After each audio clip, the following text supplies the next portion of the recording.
All right, we are live. All right, hello and Am I welcome live? everyone Hello. to a new short saga for the Ring of Fire. This is entitled Island of the Lost. We will just get right into this, and we're going to start you guys all out on a ship. So, which one of you would like to go first, describing your character and describing your role on this said ship? I'm happy to go second. All right. I'll jump in first then. All right, Awesome. Okay, Attaboy. so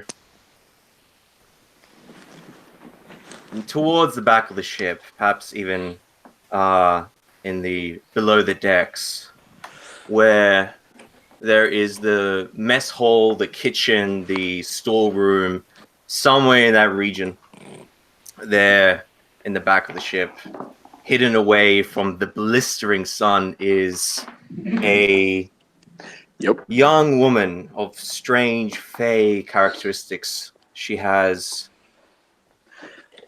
about 6-inch long horns which protrude from the top of her auburn flaxen hair, which is short. She has two doe-like deer ears which extend from either end of her head. She has large, extremely large, almost alien-like eyes, and they shine with just mute yourself. Sorry, Phil, if you can. I'm getting a lot of background stuff. Sorry. That's right. Yeah, so she has large eyes, which are sort of a crystal-like cyan, and angular features. She is of the Fey species, but unless you are one from the great distant land of Rodaland or the Kingdom of Thru, you would not probably recognize her, maybe even probably think that she is some sort of female satyr, but she is a bobbin she. She is a creature of the Darkwood. But now she finds herself upon this ship in the middle of the ocean, in the tropics, close to the Ring of Fire. And she's there, she's wearing a green sort of cowl, a large green cloak that she wraps around herself, tied together with a copper pendant with an icon of some sort of kind, some sort of religious iconography upon it. She's there, tending to various meats, but she's there mainly to get food herself. As she handles the food, these fish which are caught and thrown into these large barrels, her long taloned fingers are darting in and out of these barrels of fish, and as she is, for some reason, she's stabbing these things with her fingers, and then simply throwing them back into the barrel. But the fish, as they're thrown back inside the barrel, they seem less. They seem shriveled. As the perhaps the ogre chef is like, get out of there. As she kind of screams, cowers back, and tends back towards her role as she's cleaning the back end of the ship. I'll pass it off to another person. all right. Phil, you said you wanted to go next. I unmuted. No worries. You, most of the crew, most of you guys wouldn't have heard my character speak or had much interaction with him. He kind of sits in the hold of the ship amongst the cargo.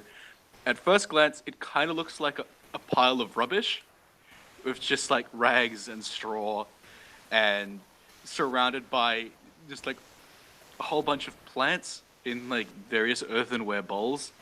Crew members go down there with broken bits of like block and tackle and like a wooden handle of something which is cracked, or basically anything to do with just carpentry, and they just come back with a you know with a beautifully recarved or efficiently remade wooden item. As the ship's carpenter, I handle a lot of the stuff on the ship which breaks, as well as making sure that we don't spring too many leaks from like within the bowels of the ship. Probably the most you would have seen of my character when you would go down into the hold with like a broken bit of wooden machinery of some kind is this long arm, which is about it will be about like almost 5 feet long, protruding from out this disheveled pile, and slowly reaching with gigantic gnarled fingers. The arm itself appears to be made of some sort of wood, some sort of timber, with bark attached, and often like lichen or like bits of leaves sticking out of it, and the earth and smell coming from underneath the coming from that area of the ship gets significantly stronger as it grasps whatever item you're holding and then tenderly caresses it, bringing it back into the rubbish in the bow of the ship. So yeah, that's probably the most you would have seen my character. And like, he doesn't really talk to many people, keeps himself to himself. Late at night, if you're in that area, you would hear a deep rumbling, which could be his voice. He could be singing, he could be laughing. You're not entirely sure. It's probably not in a language which you would know. And yeah, that's all. Definitely, I'll just add, just as you're down on the deck doing your sort of carpentry sort of skills, I do this small 5'2" creature does take an interest in you, as if she approaches you tentatively, bewildered, and even seemed calmed by your presence. As at various points, I inspect this strange tree-like individual looking for, I don't know, maybe squirrels or other small rodents that I can eat and take sustenance from. But I sort of take a very interest in you. Yeah. In that case, if somebody would take an interest in me, who I would probably see as some sort of child, you'd probably be in possession by now, depending on how long the ship's been going of a. Let's kind of roll for this quickly. Yeah, pretty well carved. A pretty well carved deer, or of some kind. Probably made from some sort of pine, as most ships are, with an offcut from something. You now have a cute wooden toy. Because, I have a forte in carving. May as well use it. And anyway, next person. As the That's the camera to the next person. pans. Oh, sorry guys. As the camera pans from the pile of refuse and kind of scans across the true. across the deck, you'll see the seas are warm and calm, and you'll slowly find yourself gazing upon the tall, abnormally huge figure of a golden skinned Freyine. His hair, which is a thick mane of beet red hair, is currently a bit, probably a little bit more disheveled. He hasn't been bathing in possibly a handful of days, and he stands there leaning against the side of the ship, or I suppose the railing of the ship, and you'll see him take an onion out of kind of a pouch in his belt, and he'll take a bite out of it like it's an apple. As he does so, he kind of shoots a kind of a stink eye at anyone who's watching him eat this apple like it's a fruit. He is about just shy of 200 pounds, and he stands a 6'9", abnormally enormous for his species. And male, of course. He's quite beautiful, but he has a demeanor about him where he's abrasive and not terribly approachable. And that is Kel. Well, after you pan from this abnormally huge Frayne eating onions and casting glares upon people, you pan to a short turtle-like creature hobbling along the deck. Those underneath would hear his large, heavy thumps as he patrolled and made his rounds upon the surface of the deck. He was hired on as a mercenary to protect the cargo and the people of the ship, and he does his job diligently. He spends his days patrolling the ship and making sure everything is going smoothly. He is a Chthon, but unlike most of his species, he has a heavy, thick shell, and his hide is especially thick. His beak is rather large and sharp, glistens when the sun hits it right. He stands roughly 5 foot tall, but he's a good 250 pounds. He lumbers about the deck with his spear and his war pick at his side, always vigilant, never watching. Never really interacts with anyone unless they cause a disturbance or they are in need of his assistance, as he diligently patrols the ship to make sure that everything is going according to plan. As you pass and make your rounds, Kel will cease his glare and then offer you an onion as you pass, just kind of with a devious wink. I obviously I decline, for I'm a carnivore, but I just gaze at him with my little beady eyes. I don't engage him in conversation. I just look at him normally, and then I just go about my business, assuming that he's speaking playing. Cuban. I just assume that he's playing some sort of trick on me, making fun of me. So I just don't pay him any mind and continue about my patrol. Jono, just real quickly. Yeah, This guy's playing Tony Abbott. Stop it. Okay. Yes. So So after in this moment when our Chthon catalyst is sort of patrolling, a small figure, the Bob and she emerges from below decks, looking up into the sun and putting her hood across her head so that she can gain as much respite as possible from the scorching that is the sun. As you look up at the sun, you notice that in the distance, a group of thunderbirds is coming near the ship. They're on their way towards the ship now. They're not quite here yet, but as you look up into the sky, you see them in the distance. So I sort of gaze at them, sort of absentmindedly, just the wonder that they inspire, the awesomeness that I haven't seen too often. As just then, I just basically just wander almost in the path of our Chthon catalyst here, before I dart out of his large, sort of huge frame, this intimidating sort of thing. I sort of like cower back. I say, "Quartermaster."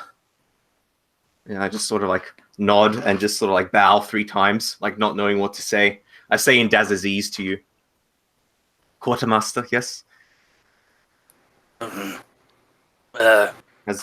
What's your problem? Is something wrong? No. Sorry, I did not wish to be in your way. I will make room for you, please. Just sort of like bowing, and just. There's no way. There's plenty of ship. You're not bothering me. As he just walks past. Of course. I'm sort of walking past as well, just like, oh, Okay. He also spoke And to I you had that days. Yeah, sick. So I move over to the the mountain, the titan that is the strange golden statue at the end of the ship. A small figure wrapped in green cloak approaches you, Rafe, and she's carrying two more onions in her hands, as she's gone down to fetch what you've requested, and she's diligently just giving these to you. I sort of like eye you with sort of a creepy stare, as if I'm trying to, I don't know, like I'm inspecting you, or I'm trying to match your face against something else. But just sort of like a peer at the side of your corner of your eye. You'll catch his eye, and he'll just wink. You don't know if there's any seduction attached to that, but he does kind of murmur, "Oh, thank you, my dear." Taking the onions. Yeah, I don't say anything. I just hand the onions to you before I then gaze back towards the Thunderbirds, and I say, the one who is of the tree down below, he said that they are called Thunderbirds, and that they come from a creator, and that they are stolen. That what do they do? I kind of point towards at the Thunderbirds. Rain, weather, storms, possibly. They say, he said that it is a bad omen when they gather like that. We'll be all right. Nothing to fear here. I've seen this a handful of times, and nothing happens. Just taking the beauty of this. The tree-like thing is probably going to start making his way up on deck for the first time in a while. Yeah, Just because... got to get some sun. yeah, well, after being told that there's Thunderbirds, I'm like, ooh, I'm going to have some more work to do. Kind of like shuffling up the stairs of this, like up to the upper deck. Yeah, he is really tall. Something like 7.5 foot tall. Having to stoop over, like, under everything, and like he never really gets above 5 feet just because he's so hunched over. He's wearing a wide Chinese type brim of straw hat, with a cloth mask which covers his face, and there's two tusks which protrude out from either side of this just cloth mask, obscuring who knows what. And yeah, he's covered in layer upon layer of what once may have been multicolored rags.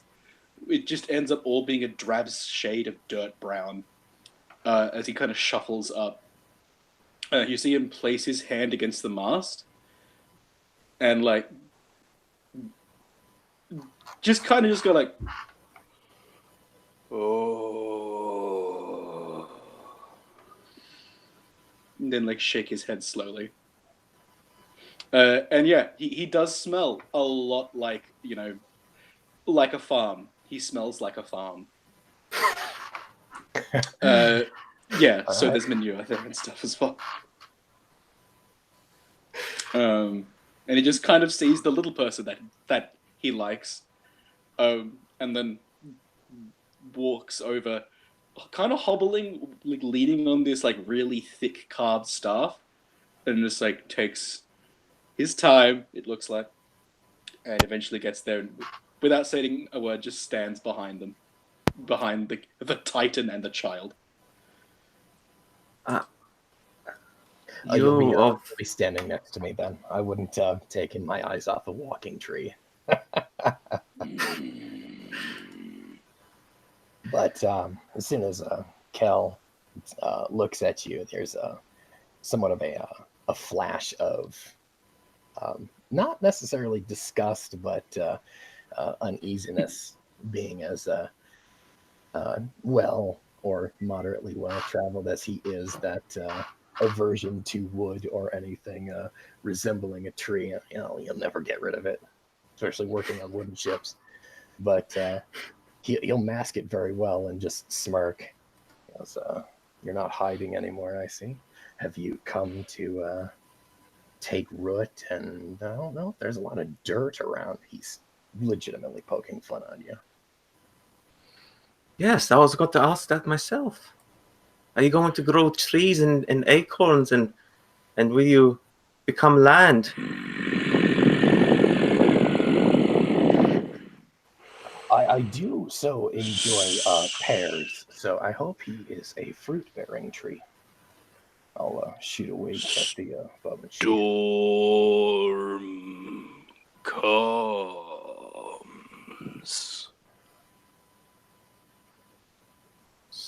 Storm? Like, you mean that over there? And I point towards the Chthon.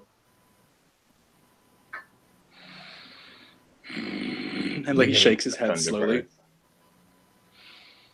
and like he raises like a ridiculously long hand to point at the sky.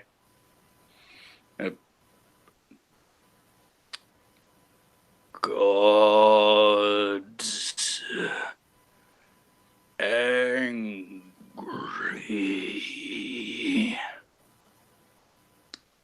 Just taking his time. He doesn't speak very fast.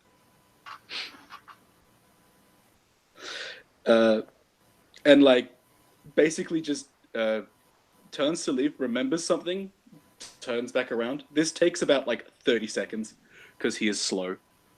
And protrudes from within the rags a small but intricately carved fish. And then like he hands it over to the child between two between two fingers. So I hold up a sort of taloned hand with 3-inch long claws and nails, talons almost. They just come out. They're black and they look eldritch and and sort of glow with a reddish hue. As I grab this tiny fish with in between these claws, and I hold it up and I look at it and I just look confused. I just give it over to the Freyine. I just hand it to you. He'll go ahead and take it. Is this possibly a effigy for Leviathan by chance? You see the tree make a very low and effort, like he tries to shrug, but his shoulders are so like drooping and low. It takes him a while. Slow motion shrug. Gotcha. Yeah. He'll just smirk and place the fish in a belt pouch. I'm gonna. So you don't know what my character sounds like now. I'm gonna be speeding it up by using his like normal talking voice, but just assume that everything I'm saying is taking 3 times longer. Nice. Roger that. Yeah. He's just going to say, be careful. And then kind of wave to the child that he gave the fish to and turn around and galumph back below decks. As you sort of slowly travel through the ship back towards your location, I'm gonna stay up on deck for a little while and just kind of try and stay in the sun, try to stay out of the sun in the shadows, and kind of look at those strange ephemeral things in the sky which look like they're approaching. And as you look upon them, you see they're getting ever closer, almost as if they're picking up speed as they near the ship. And then, cuts to Rockbeak. As you're on your patrol of the ship, you hear heavy footsteps coming towards you. You see a large red-skinned ogre, about 8 feet tall, with bulging muscles and a large, massive chunk of iron of a sword that he keeps, that he holds off in his offhand. That he carries with him wherever he goes. This is Ozig, the captain of the ship. This man is the one who hired you after he saw your ferocity in combat, and he approaches you. He speaks in Dazay's. Rockbeak. The storm. It's going to make things uneasy here. This is going to be a big one. I can't fight the weather. No, but keep the peace. Everyone will be crowded below deck, besides for the most experienced sailors. Crowded people, scared like rats, make trouble. Rockbeak will keep the peace. That's what you hired me for. Good. Now start rounding them up.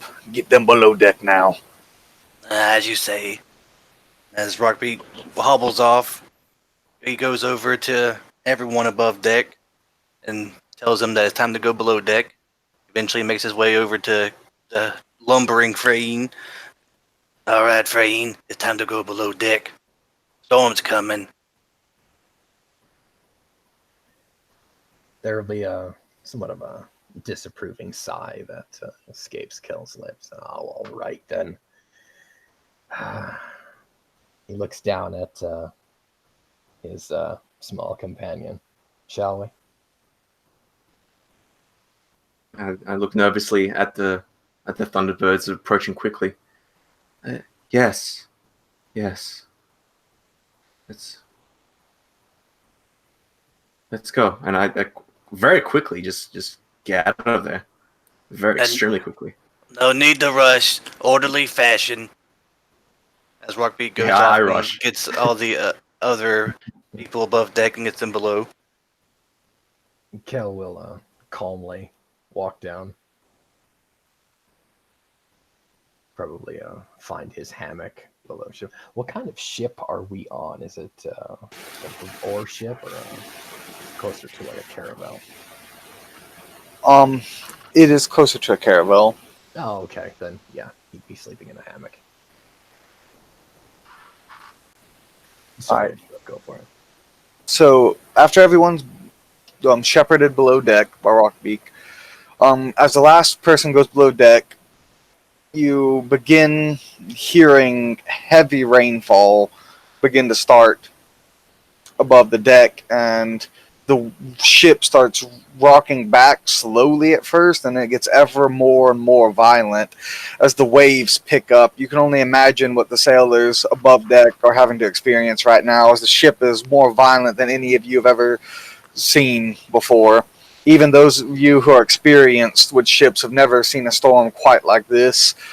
You can hear the exterior of the ship rattle as the winds beat against it, and monster waves smash into it as a Leviathan himself is trying to claim your ship, as if someone or something has displeased him and that he seeks retribution for it. And you hear crashing of lightning and thunder outside, as well as heavy rain bombards the ship. You hear sparsely and separated screams above the ship as sailors scream to one another to secure this, batten that. Are there any leaks coming in the bottom of the ship? No, not right now. There are Okay. little leaks coming from the top, though, from the top deck where the sheer amount of water is leaking through, but not through the bottom yet.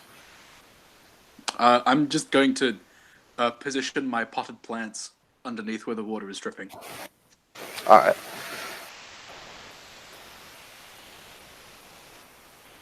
So, Wait it out. Kel will take out that little fish totem and kind of rub it between his index finger and his thumb, and then probably mutter of the sutras to Leviathan, not with a little bit of an uneasiness in his tone, kind of regretting his decision to stay below deck when he probably should be topside helping.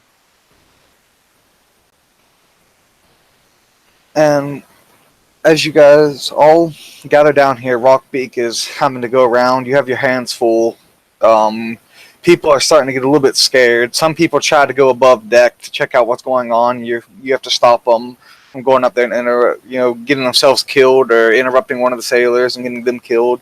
You have to sometimes be a little bit more forceful with certain curious people or scared people who want to see what's going on.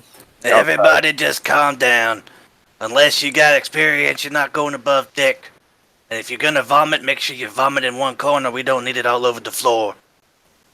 And just try to relax. It'll be all over soon. Just as you say that, a drunken satyr vomits all over your back. I just turn around slowly and look at him with my black beady eyes. He backs away, like you see some fear in his eyes. He speaks in Sindarin. Do you happen to speak that? I do not. All right. Well, you can't quite understand what he's saying, but he has a tone in his voice that you can tell that he's kind of scared of you, but you can't quite make out what he's saying.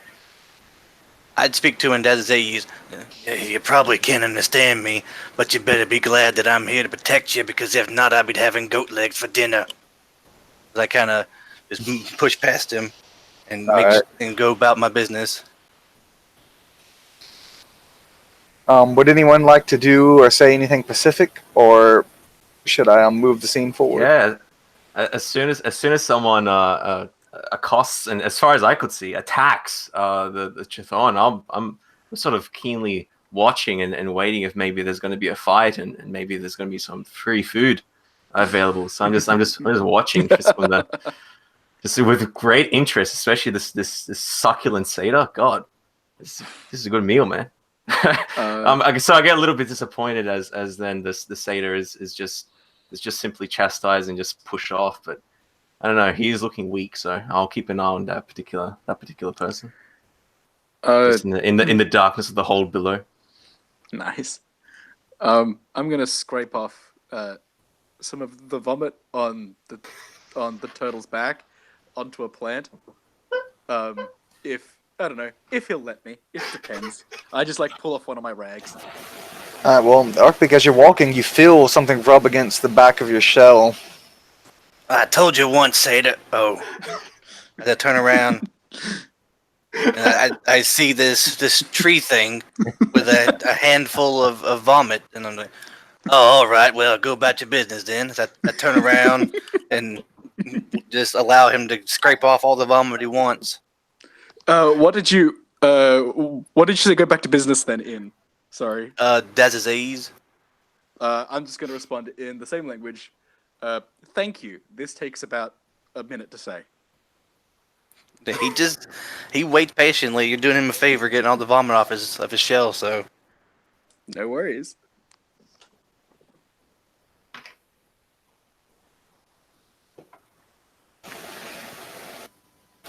And then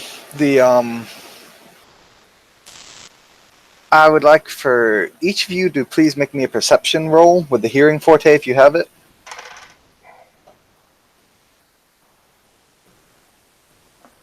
All right. Where do you want to post these? You can either make them in Roll20, or if you're making them with dice in person, you can post them in the chat. The Hangout, post your results in the chat.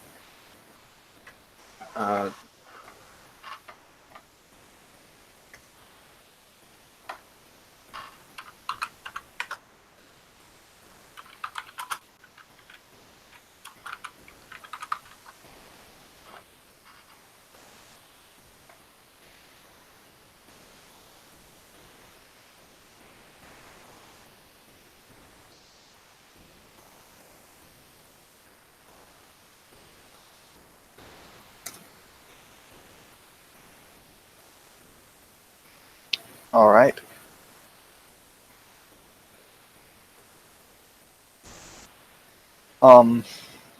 Phil, Did you make your roll? Yep, posted in the chat of the Hangout. Oh, all right. Got a total of 10. I didn't see it. Sorry. Nice.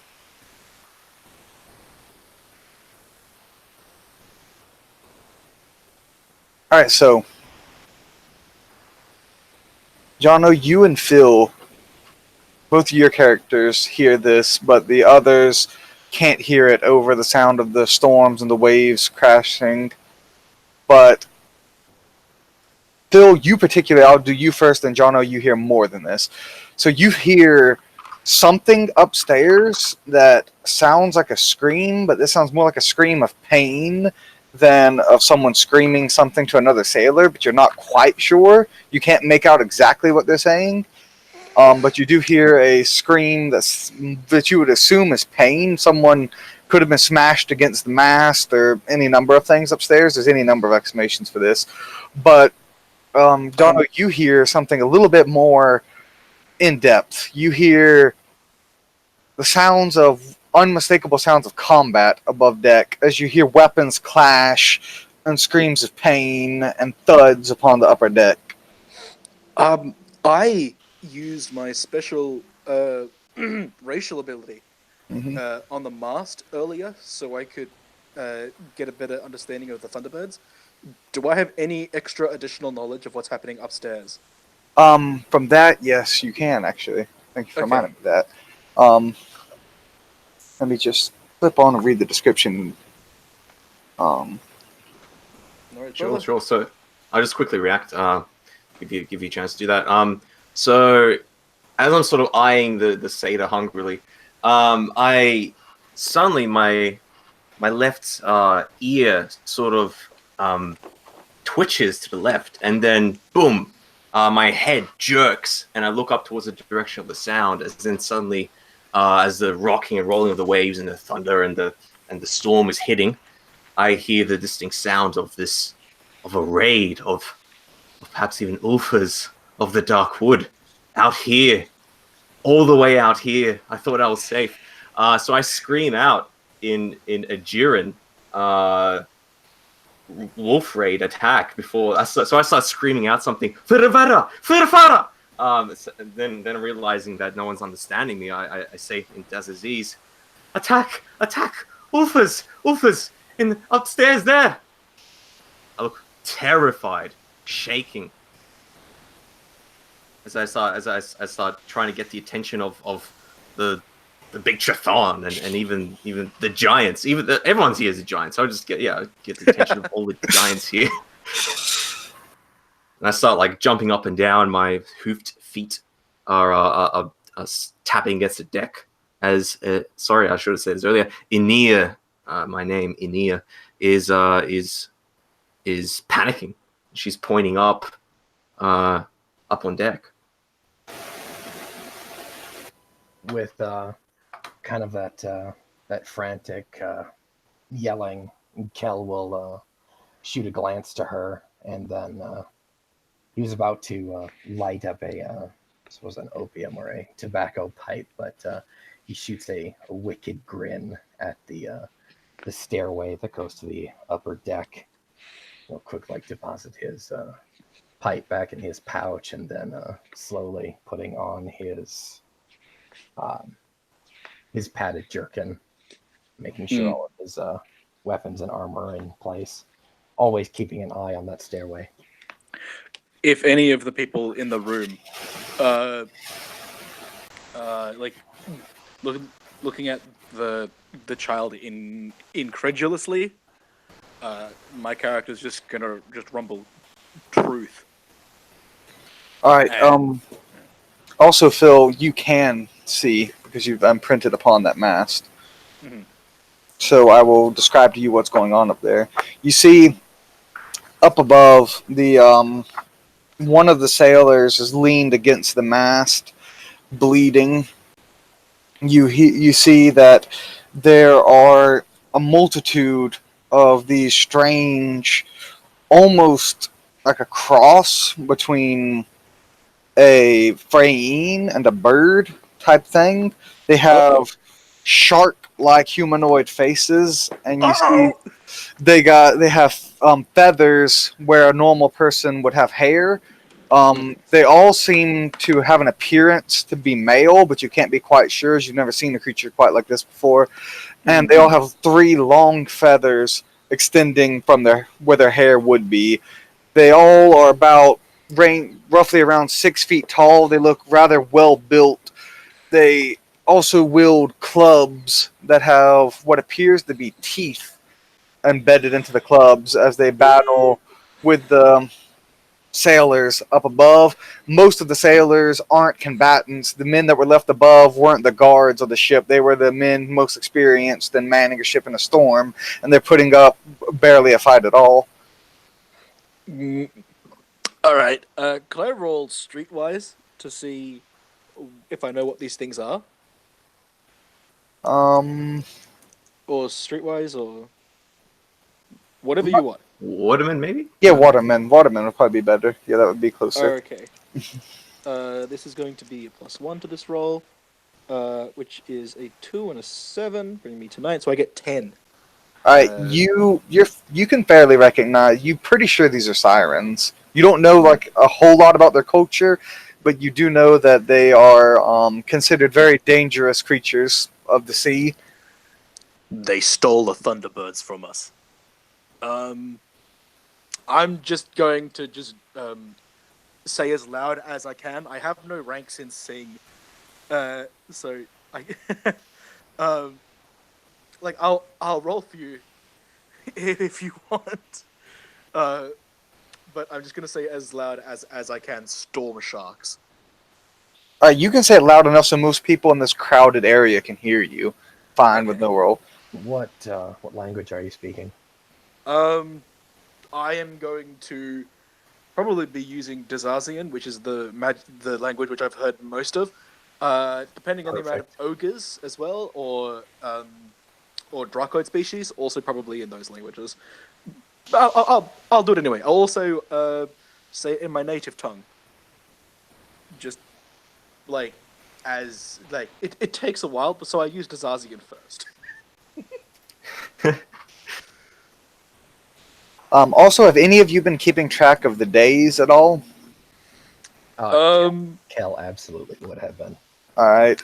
I have 1 in theology, so yes. How much does each of you have in theology? I have a 1 in theology and a 1 in academics. All right. 1 theology, no academics. And what about you, Kel? I've got 3 academics, no theology. And Rockbeak, would you be keeping track of the days at all? He's got nothing in either one of them. He don't give a fuck. All right. All right, Kel and Phil, you're both aware that today is the 45th day and Fatash's day. Oh, Traitor's Day. Oh, God. Taking a few moments to actually do the calendar in his head, he finally realizes that, and you see this it over his face, just the whole dramatic eye roll. Oh, gods be damned. My armor is on at this point, and I've taken out my Kopesh. Rockbeak has finally made his way to the ruckus of the for the tree man screaming and this little deer lady hopping up and down. He pushes past everybody and like, what's going on over here? Why's all the ruckus?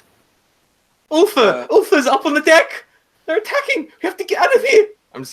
I start ready to bound up in here. We're trapped. As far as I'm concerned, we're gonna die. They're gonna cut us off. They're gonna kill us. They're gonna eat us. You have to get out of here.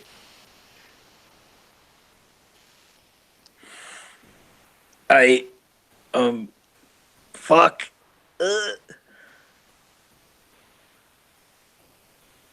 Yeah. Basically, I'm going to be basically protecting as much of my potted plants as I can.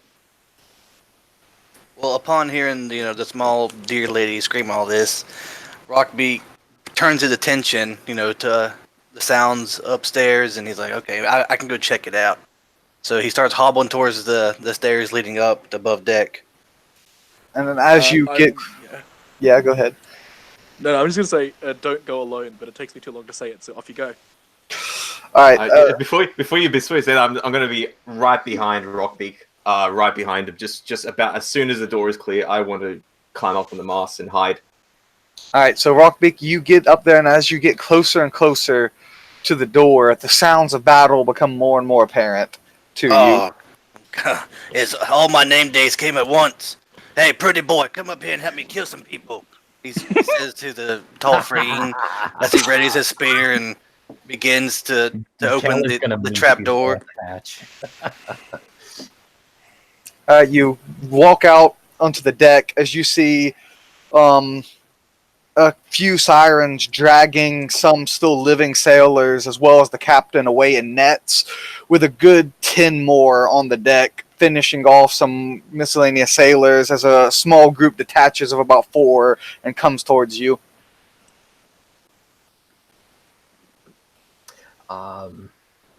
I've got my Kopesh in my right hand, and I actually pull out the copper dagger under my belt in the offhand, and if I've got a clear shot, I'm going to charge one of them. All right, both of you please make a reaction roll. Anybody who Oh, wishes to man. engage in this combat can make a reaction now.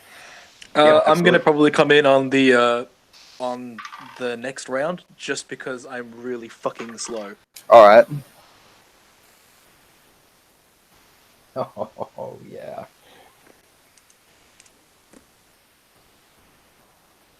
All right, so what was your reaction?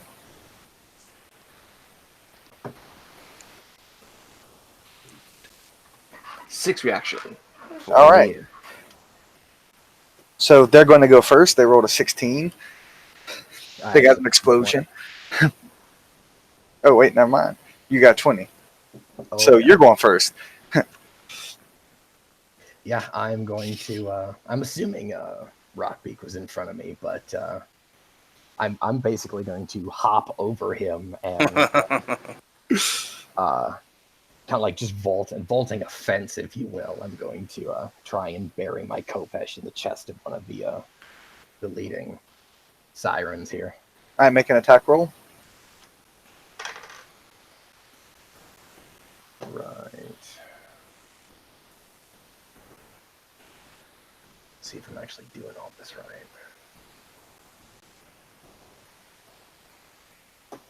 So that is 19 after bonuses, it looks like.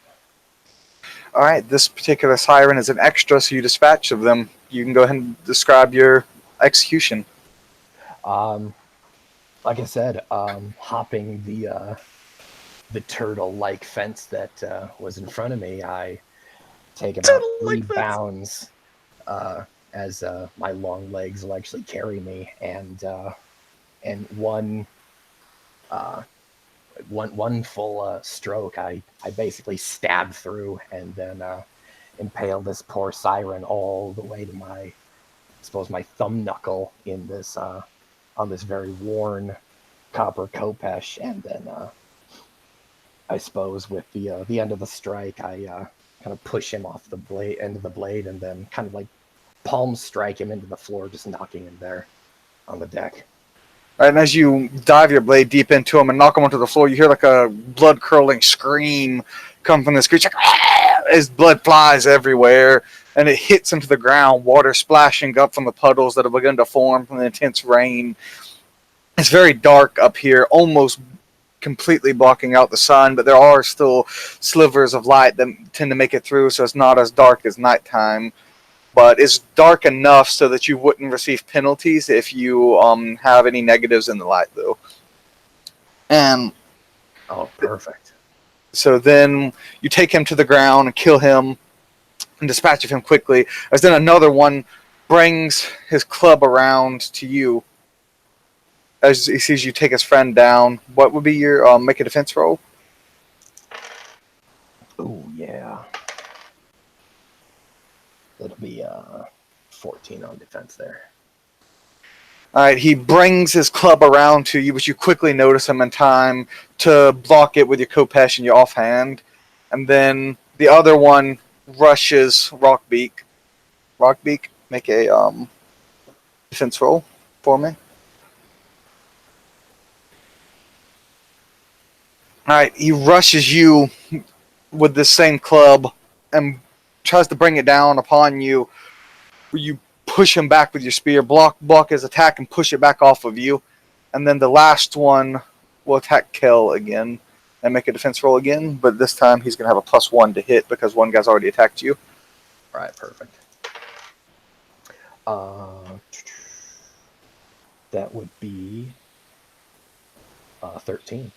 All right, he has a 21 versus your 13. Oh, brutal. All right, let's hear it. So he has a 1 boost on you. How much armor rating do you have?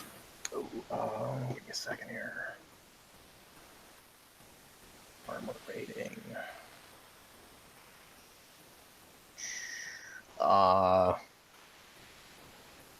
No, where the hell did we put that?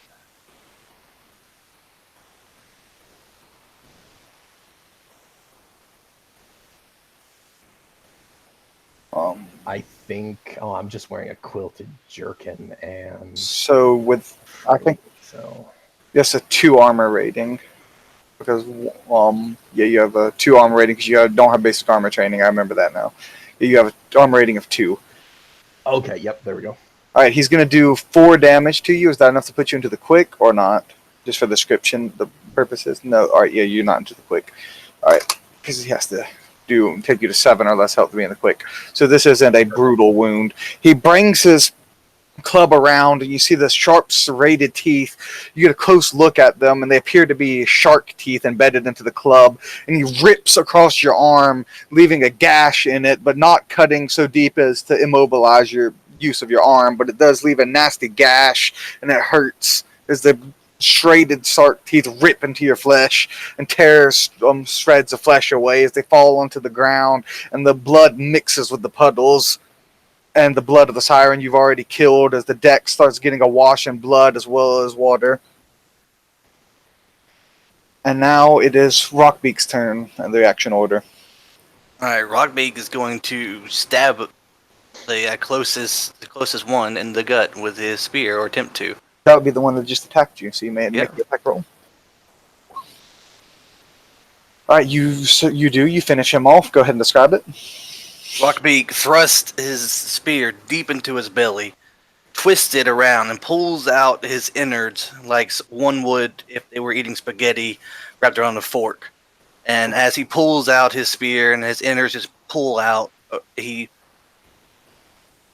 does a quite quick flick of his wrist as he cuts through and severs his innards as he pulls his spear back out and throws off the guts onto the deck. And the bile spills out from his innards all across the ground, producing a sickening smell mixing with the blood and gore that's already been here. And his body and blood are added to the carnage on the ground. Alright, John, it's your turn now. Why would you like to react? There's 2 sirens left that are focusing on you, but there are many more on the deck. They're focused on Kel right now, so if you wanted to run away from them or you come up on them, they wouldn't really notice you. So you have pretty much free reign to do what you like right now. Fantastic. So as I climb up through the trapdoor, climb up on deck, and I see this chaos, this maelstrom. I see these blue-skinned, bird-taloned, like humanoids, and I look at them and I realize they're not Ulfers, they're not Mihangi, and then I start getting really mad, really angry. Like I was so scared, so freaked out they were coming, and these guys are attacking us. So I dig into my cloak and I'm going to make an attack with a thrown object. So I'll go ahead and do that at the nearest one that's attacking Kel at the moment. All right. So I sort of jump up on the side of the mast, like where the mast is, where they tie up ropes. So I sort of jump up to that for some heightened leverage. Make an attack right here. Oh fuck! Double 8s. Okay, that's awesome. Oh shit, that's another 8. Holy shit. Okay, so that was 24, and then plus a 6 and a 4, so that's 34, plus 8. That's 46. Am I getting it right? 42, something like that. The point is, he's dead. You killed him. Yeah, I think so. So, just furious, just absolutely, just I cannot believe how scared, how angry I am that these guys are just attacking our ship right now, and I thought they were me hunky. So I reach into my bundled a green cloak, which was stolen by me not too long ago from a freeing trader. I take out just a giant piece of coral rock, a huge, just has oysters on it. It's just like a savage sort of rock you get from the coast. I've been carrying it with me for weeks, or for chains now. And I just grab a hold of this rock and I jump up on top of the of a pile of ropes on the side of the mast for leverage, and then I just bring myself up. I extend my arm and I launch this huge, giant, brick-sized coral piece of rock straight at the siren. As the siren is just about to do an attack, he's opening his mouth to scream his siren blast. Then suddenly, a massive coral rock just bursts into his mouth. He's breaking all his shark teeth as the tiny bits and fragments of the teeth, the bone, sail and splinter, and blood pours everywhere as various fragments of his teeth get shot like a shotgun inside of his throat, obliterating his neck. His neck explodes from within, from all the shrapnel from within, from the shark teeth shrapnel. As then he has this huge rock in his mouth and he can't move. He's paralyzed, and he does not die instantly, the poor fool. As he then starts rolling back on deck, he drops his weapon and starts trying to dislodge this rock, which has now been fused to his head, as he then begins to tumble and roll across the blood and slickened floor of the deck. This piece of trash. As I just look with just absolute fury, just wild anger in my eyes at this pitiful wretch, and yeah, I'll pass for 10. John, I got a quick question for you. You attacked one Sure. of the sirens that was engaged with me, correct? Yep. Okay, so are you, as you're describing this, is this rock flying over my shoulder? Yes, it is. All right. When it's my turn, I've got something for you. As we were. All right, Phil, you finally make it up onto the top of the deck now, and you can make a reaction roll and add your reaction to the rest of the combatants, so we can see your place. I rolled a 17 earlier. Oh, all right. So that means you're gonna go right after Kel then. No worries. All right, Kel, this is your turn. So, as this boulder flies over Kel's shoulder, and just a question for the flame tender: what the excuse me, the siren that was able to connect with me and gash open my arm, was he the one that was slain, or was the one on the left-hand side? No, it was the one on the other side. Oh, okay. So, as I kind of bring the Kopesh over to block his club coming in, which opened me up on the right-hand side to be viciously sliced open, and this coral rock completely bashes his face in, I just kind of wince as I feel the rush of wind that goes by me, and Shockwave.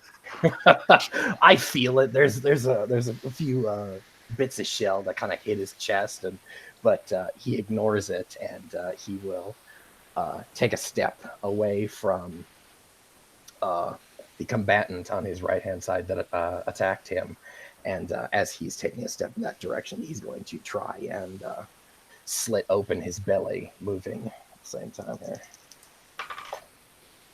Ooh, wait. With a 19 after bonuses here. All right, you kill him. Oh, fantastic. So, as I described before, he's going to step away, and then he will slit a line just right across his navel, splitting open his abdomen, and a bit of his intestines will actually pour out there. He'll try and keep his shit and his organs in with his free hand as he'll collapse to his knees and then die a few moments later. Just to end my turn there, I'll shoot a look at or Bob and she, and then I'll kind of give her a grim wink and a nod, and then look for my next combatant. Yeah, I return the look with a with just sort of a very different face than you've seen before. Whereas before I'm quite shy and tepid and just unsure. Now I'm just like furious. My eyes are sort of angular as like a predator's, as I'm just hungrily looking for another victim. And then we go to Phil's turn now. And Phil, just as you get onto the deck, you see all these things that are described happening. And once you get your bearings Wow. off deck, you see that the sirens that were carrying off people tangled into nets have finished what they were doing and stepped away. And now you're completely surrounded by no less than 10 sirens surround all of you, with more crawling on deck. One of them looks quite a bit larger than the other ones and bears many scars on him. I am going to use my my weapon to prepare some parries. And so I'm gonna add using leaning on my staff, walking up to the deck. I'm just gonna lift the bottom end of my staff and hold it horizontal. And going to try to try to halt the attack by rolling my diplomacy. What language are you going to speak in? I am going to try to speak in Thorben. All right. So that is a -4, -3. So that is a 2. All right, what do you say? Seeing as how long it takes me to say anything, I'm just gonna say stop. All right. You get absolutely no reaction from anyone. I believe Rockbeak is the only one in the group who can actually understand what you're saying as well in that language. But Yep. so you get absolutely no reaction from the sirens, and then you see the big siren that's in the lead of them. He takes the time and he opens up his mouth and lets out like a screech. Uh-oh. And for Kel and Rockbeak, you're the ones he affects, and it only does 1 damage to you. But both of you take 1 damage as your ears start to ring, and you shake a little bit even from this massive sonic blast that gets blasted at you. And then the next thing you guys know, like as you're reeling back from the screech, nets just get thrown on, just start falling on top of all of you as the group of sirens, like all 10 of them, cast their nets at you, and the nets wrap around, and you can't quite keep your footing as they pull the nets on you. You stumble this way and stumble that way, and you slip on the viscera and gore, and Rockbeak, you step on the intestines of the man you disemboweled, and you slip on his own intestines and fall back onto your shell, and as you're tangled in the net.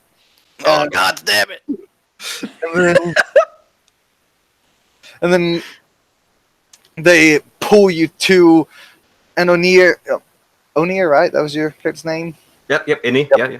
All right. The net wraps around one of your horns and tugs you to the ground, like head first onto the ground, wrapped around one of your horns. And Phil, you're far too slow to react as the nets descend upon you as well. I do have I have done parry, but like 100%. Mhm. I'm really fucking slow. Yeah. All right. The nets wrap around each of you, and the force is just overwhelming as each of the sirens, no less then 2 sirens for each of you, 3 sirens for the bigger and stronger looking of you, as the nets pull on tight and they begin dragging you back across the blood and the gore. As some of you might get some viscera stuck on your your hair and whatnot, as you see like some of the bile from the man Rockbeak disemboweled might rub across Rockbeak's beak as he gets pulled through the bile pool that he created. And They swearing and more ghoulish the whole time. If he's going to assume he's going to be drug over deck, but if he gets a moment, he's going to feebly attempt to throw one of his daggers at the nearest, because he's got like half an arm free. The other arm is pinned to him under the net. I'll give you that throw, so go ahead and make the attack. Ooh. It's a good 16 there. All right, and you hit one of them and kill them. You hit one of the people that are trying to pull you and kill one of the extras. So go ahead and describe what you do to them as you throw this dagger as your last act of resistance.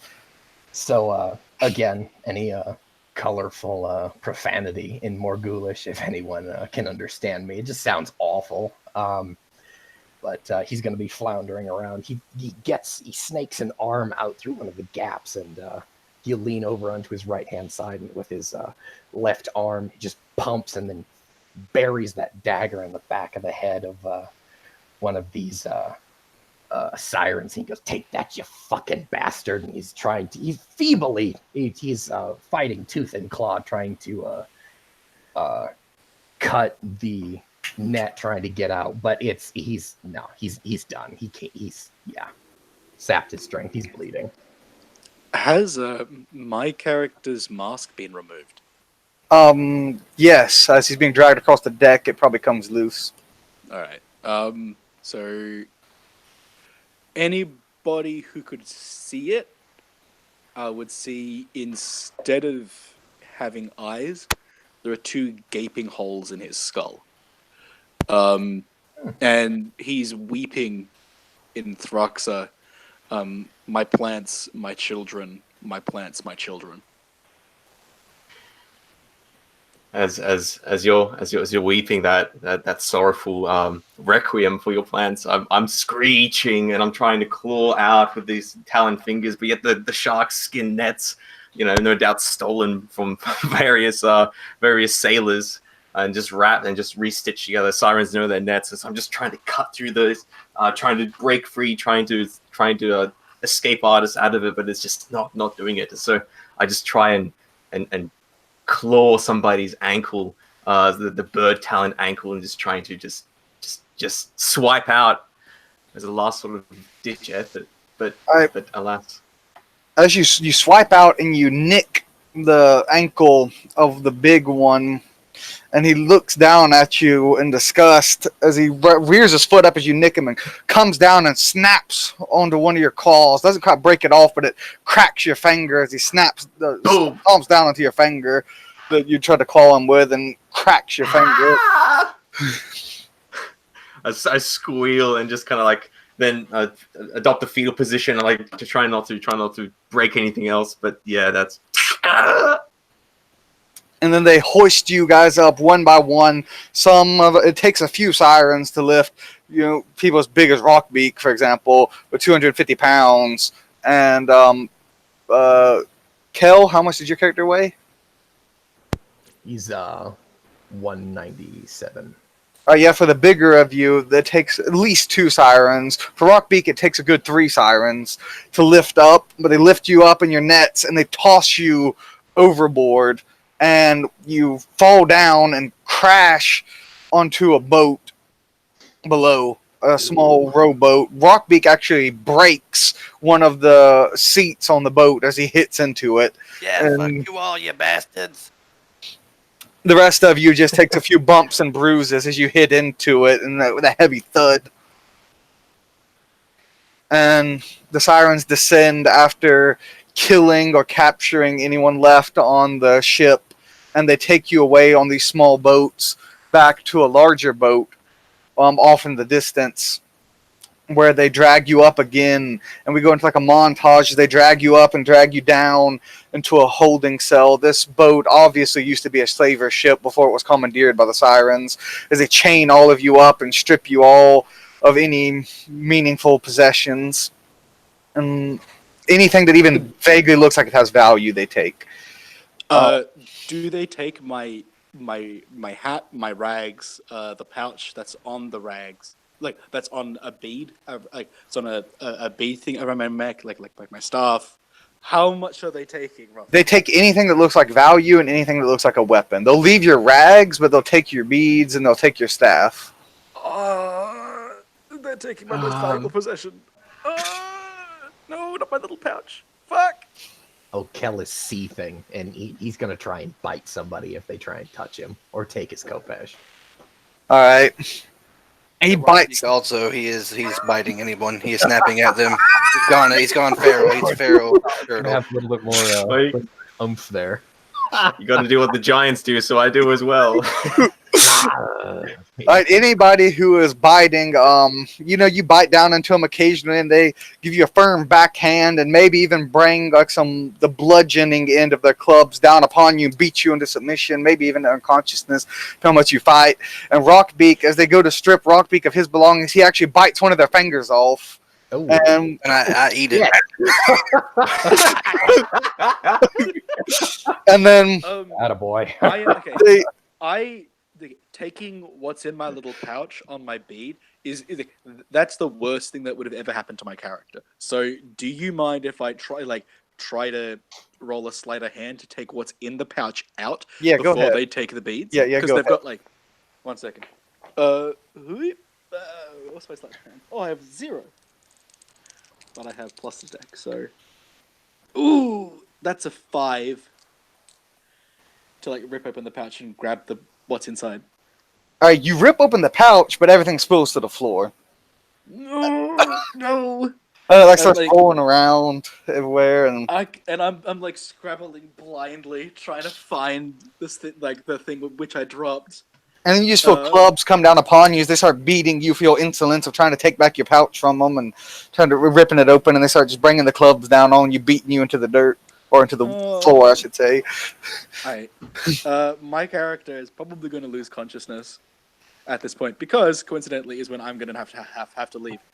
But I will continue to listen into the call, and I will add stuff when I can. But yeah, No worries, dude. my character is a sniveling, passed out wreck. Alright, and Kel, as they disarm you, you jump on top of one of them, as you said in the chat, and just start choking him out. And then they pull you. I'm attempting to break his neck there. That's what I'm doing. And then go ahead and make me a brawl roll real quick. I want to see if you are going to be able to actually kill him before they get you off. Oh, shit. Oh, man. I just rolled double 8s there. All right. No further rolls will be Nice. needed. I'll let you do it. Do the double 8s. So you go, then you start choking him out, and then you crack his neck, cracks under your pressure. You can describe any further detail that you want to do of your brutality that you do upon him. I am fully going to let my hatred passions kind of overrule my actions at this point.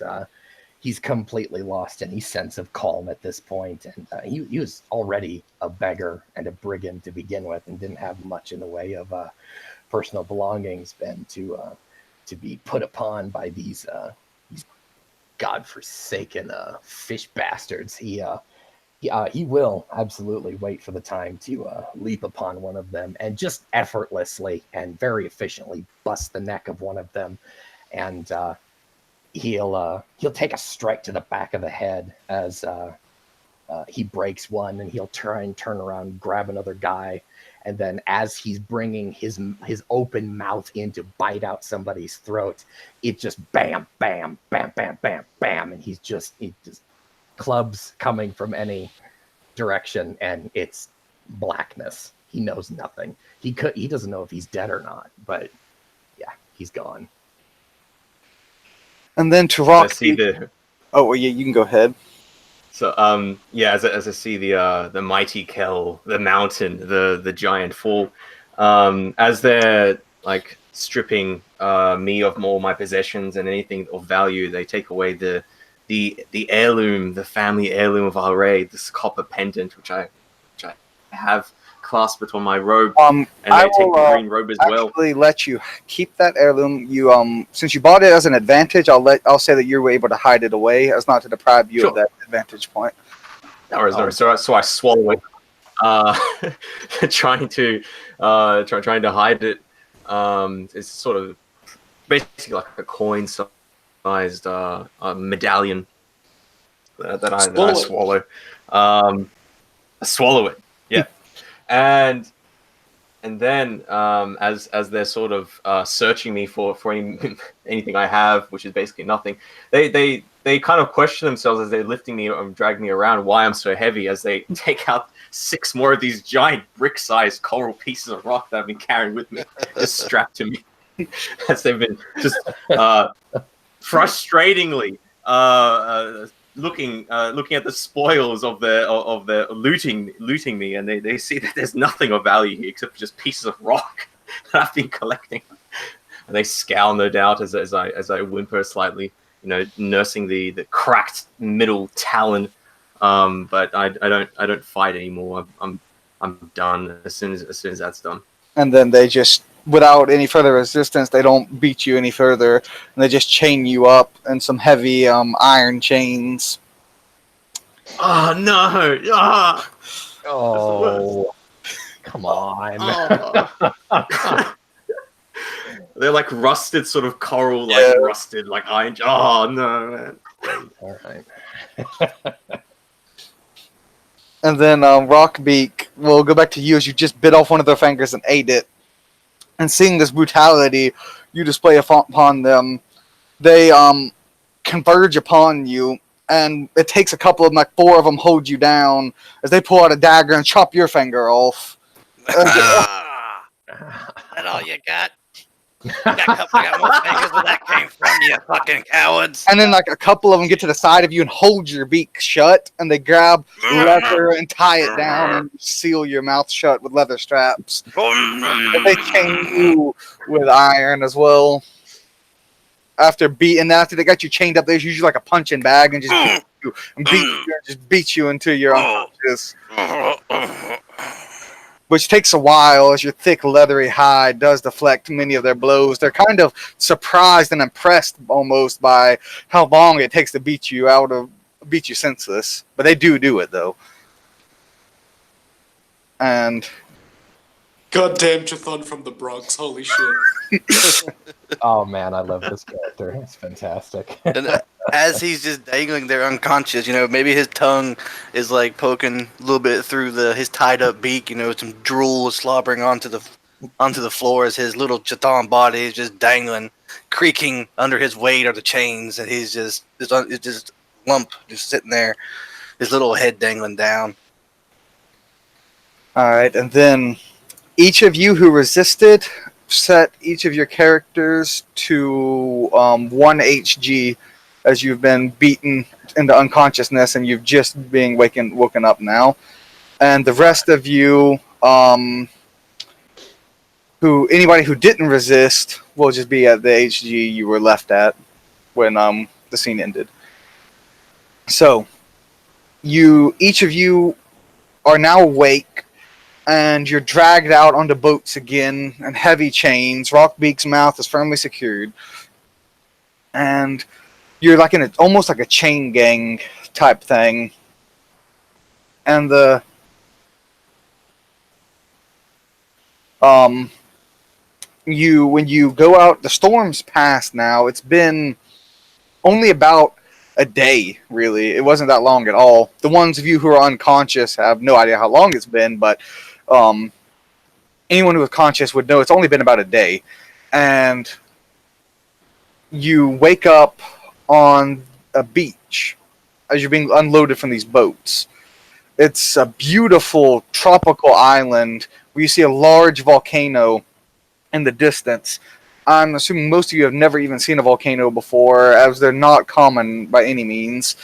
and you probably don't even really know what a volcano is unless you have some skill that would let you know that, because it's not very common in the world at all.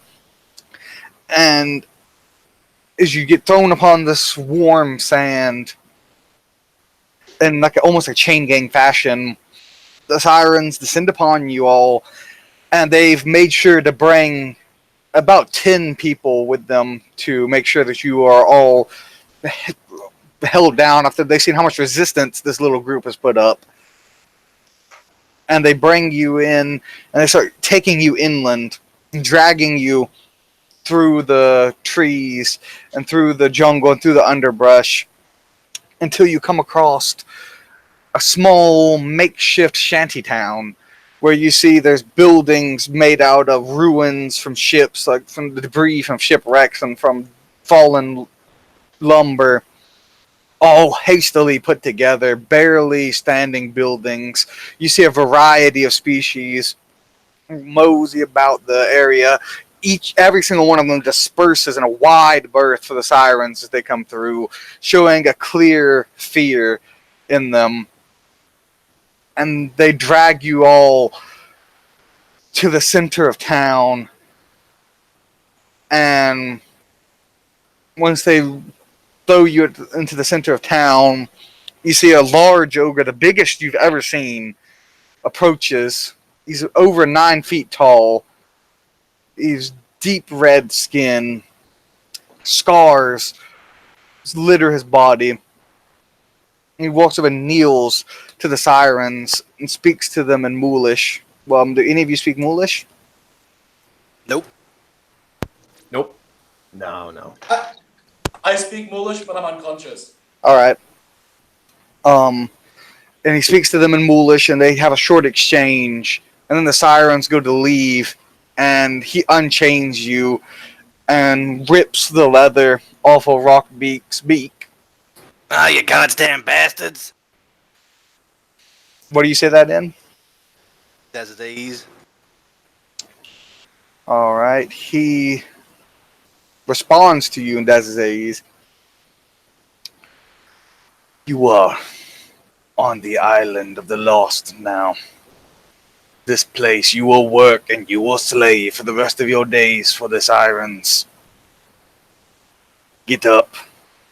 Yeah, we'll just see about that, won't we, pal? He looks around at the lot of you.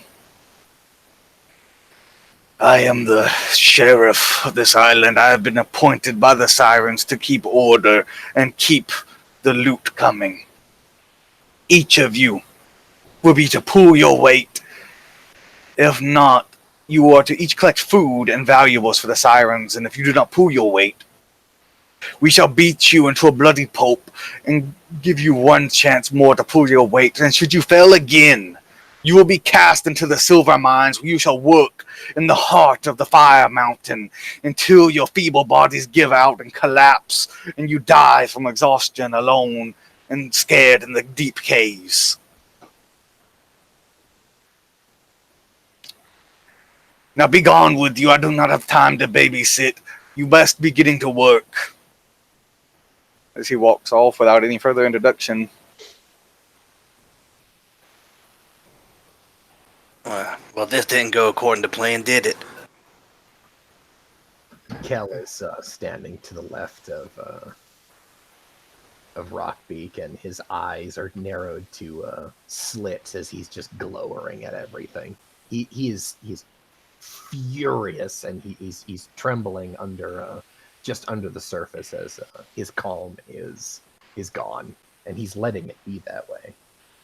But he's got enough wits in him to hold his tongue, at least for now. What is this place, and what is he saying? This work? To work what exactly? What? I'm looking around, just utterly confused, bewildered.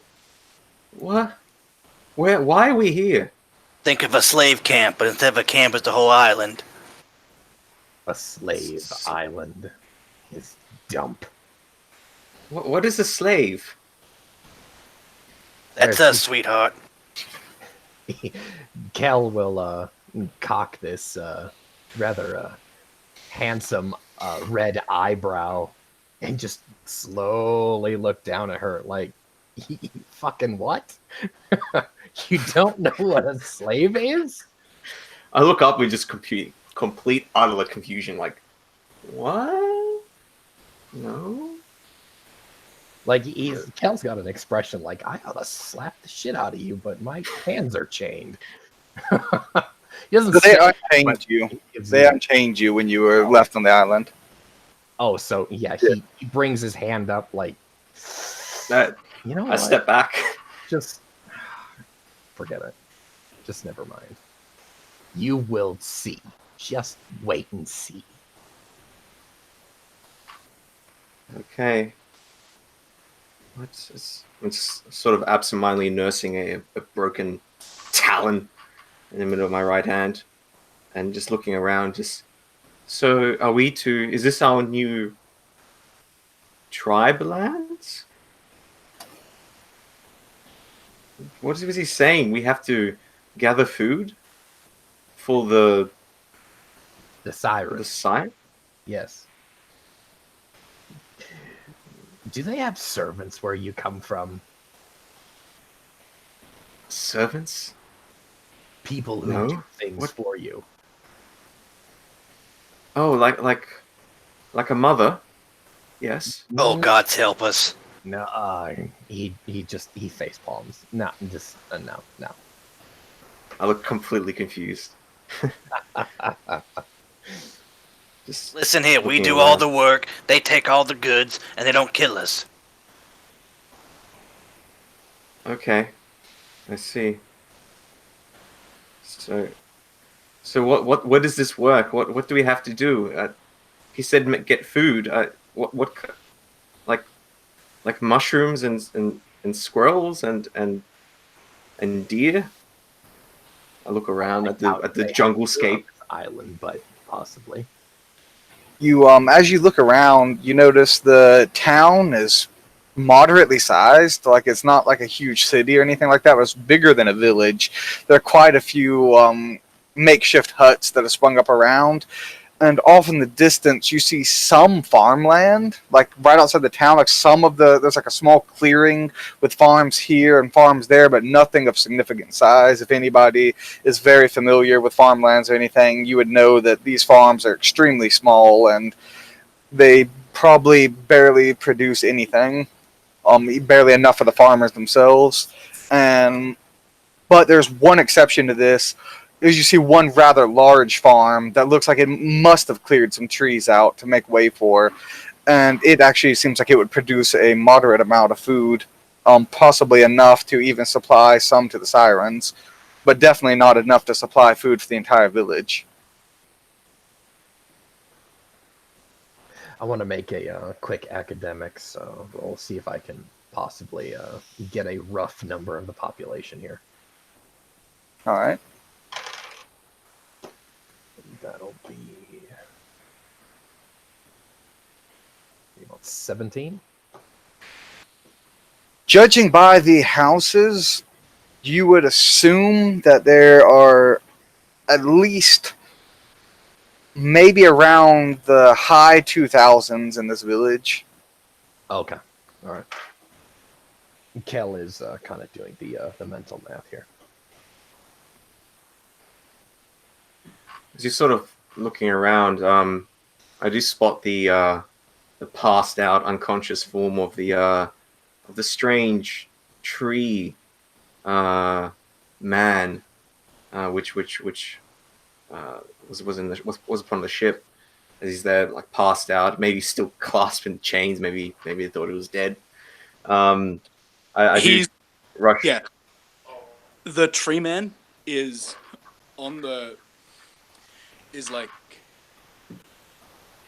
dipping in and out of consciousness, and when he's in consciousness, he's like weeping in Thraxa. So he's not much help. Like, Yeah. Like he would be able to like pick himself up and move himself, but like with much coaxing, he's not having the best of days. Yeah, so I sort of rush up to you and sort of inspect you to see exactly what's wrong with you. You're not moving that much. You're saying something. At least you're saying something. And I look at your strange bark and your creepy face, but then sort of then makes sense. After all, you are a tree, so why would you have like eyes like normal people? I suppose. So then I look around for like some sort of some sort of container, like a bucket or like a coconut sort of that's been left outside and it's gathered some rainwater, and I just take that and just pour it on your head, because that's what you do, take care of plants. So I pour water on you. When someone dumps a bucket of water on my head, I like spin around to where it kind of came from, and just like look at you with my sockets. So the bucket then drops as it falls on you slightly, as I like bound back like 3 meters, just like boom, just rush back into the trees, just scared by that sudden movement. And I'm just like, in Dazazian, say, betrayers, usurpers, god spawn, and then just like kind of collapse back into myself, just weeping, grandfather stolen.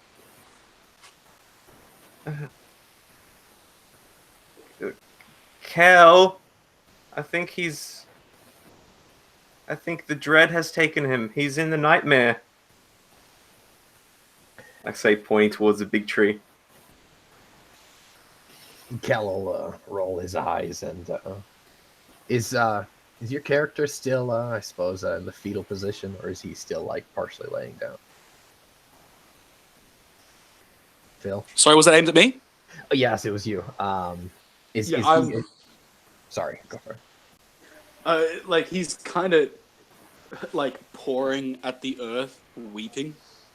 Is he like, how is he oriented? Is he laying on the ground, or He's like half crouched, like on his face, like beating the earth with his huge hands, just in a mixture of just impotent rage and despair and grief.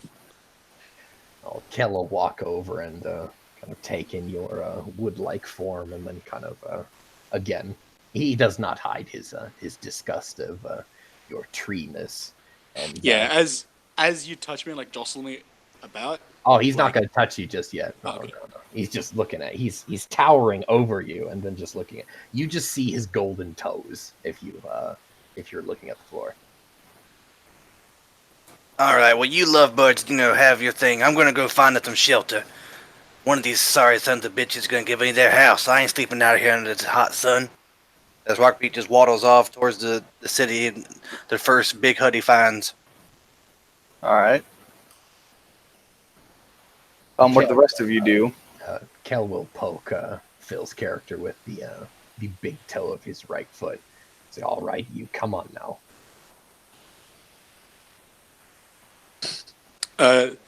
Like the weeping stopped as I orientate myself towards where you are, and I'm just like,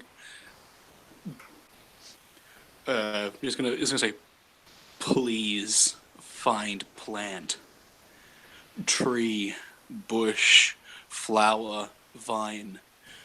Please find. Kel will stoop over patronizingly and then look into your sockets and go, "Open what is left of your eyes and see that we are in a jungle on a tropical island. There are plants everywhere. Now come along." And he'll just look at our Bob and she, and then just he glares and he gives you a look like, you come along as well, and he'll just storm after Rockbeak. Yeah, hearing retreating footsteps, I'm just gonna slowly follow, like kind of staggering, like I'm 100% like my character is fucking blind, staggering until he manages to. Shit, I didn't know. Until he manages to God touch. damn. And My character's a complete bastard. and Just a then little bit. finds like a tuft of grass or a tree trunk or a bush or something, and then he just spends a moment just like caressing it, and then like he kind of straightens up, and then goes from plant to plant, touching it and feeling it slowly as he makes his way after you, and like the sobbing hasn't abated. He's still mumbling to himself in his weird language, but he's following. He's doing what he's told. He's I following, am. but slowly. That's all right. Oh, very slowly. Like he has a speed of like, okay, from what you can tell, he has a speed of 7. Oh, all right. As Like, I'm kind of it takes me fucking years to get anywhere. so as I'm walking down this kind of like this deer path, well, obviously not a deer path, but a well-worn dirt path in the jungle. I'm not even going to stop. I'm going to pluck one of the kind of, I suppose, flowers of paradise. This pink and yellow, almost like a geranium-looking flower, and I'll turn, seeing that you're taking God, for fucking ever, and I'll walk back over to you and I'll say, "Here, have a flower. Now, come on." And not understanding that your character is indeed blind, so he just puts it in front of your face.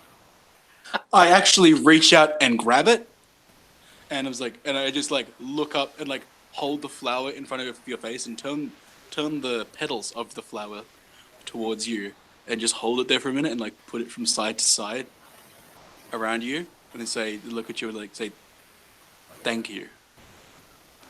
There's a softness that you haven't seen yet kind of wash over Kel's face there for a moment, as maybe taking in the beauty of this flower almost brings a modicum of peace back to him.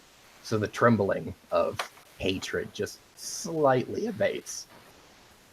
You see that softness, and he goes, "All right, come along." And he will actually return, going back down the path, but at a significantly slower pace, but still keeping an eye on Rockbeak. So I'm watching, the tributes given to the great tree. So I find the thing which the sirens did not take because they don't see any value in it, but the deer carving that was given to me earlier, and I take that and I also put it in front of you, the great tree man, the great tree one, and I just kind of show it to you, and I show it that I still have it as I sort of help you along, also using you as shade, as a consequence as well. But yeah, moving along quite quickly and trying to like push you along, as if I'm sort of like pushing along like a stubborn sort of sheep or something, or like a cow. It's just pushing it down the trail. Yeah, sure. Use a cattle prod, it works well.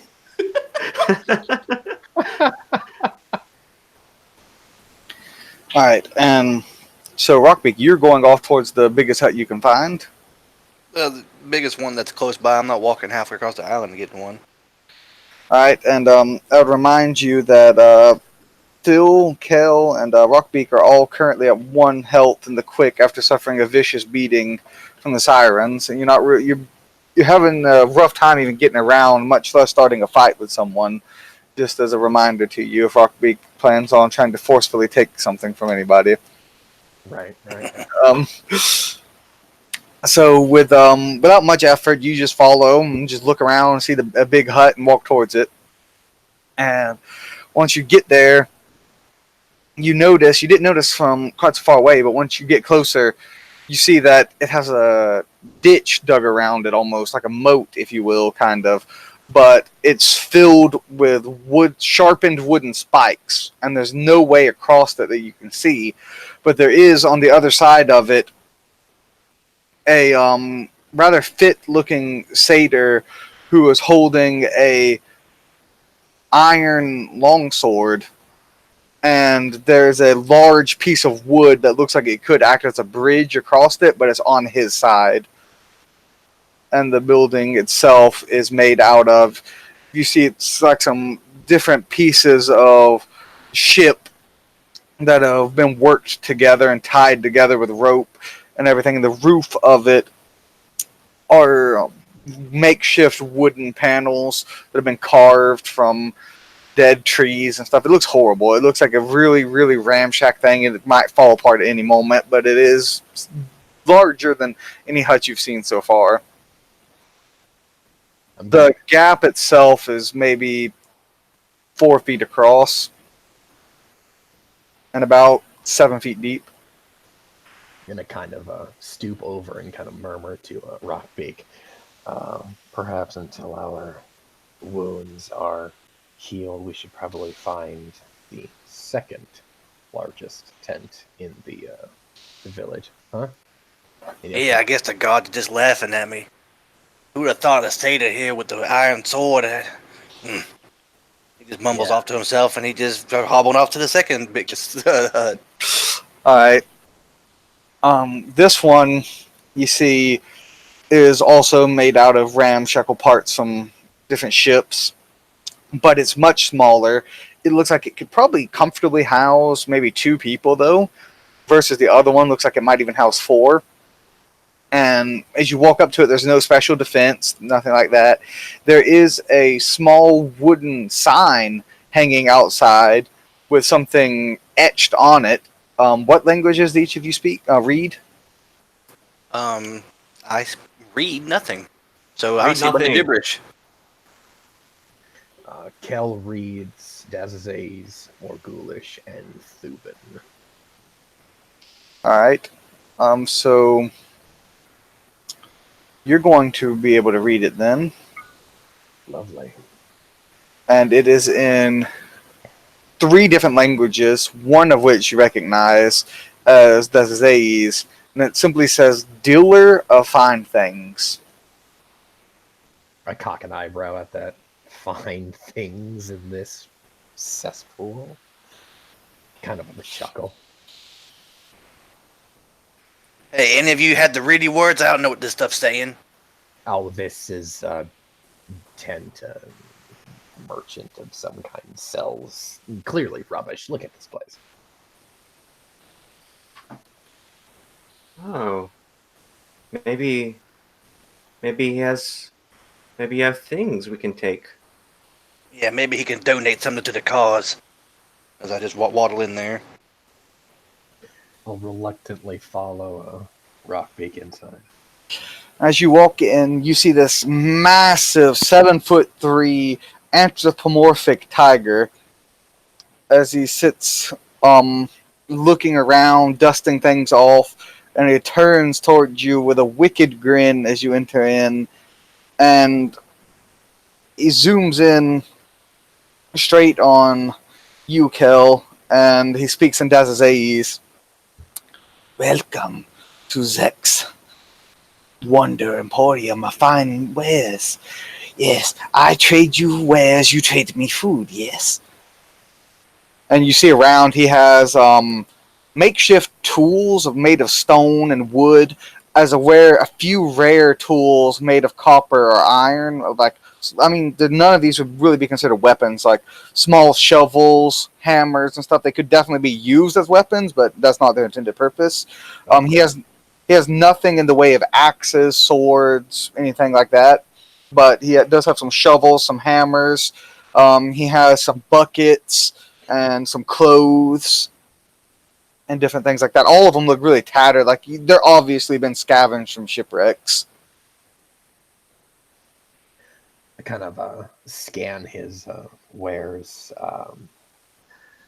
Well, we're just off the boat, as you see, so we do not have anything that would be of value to you.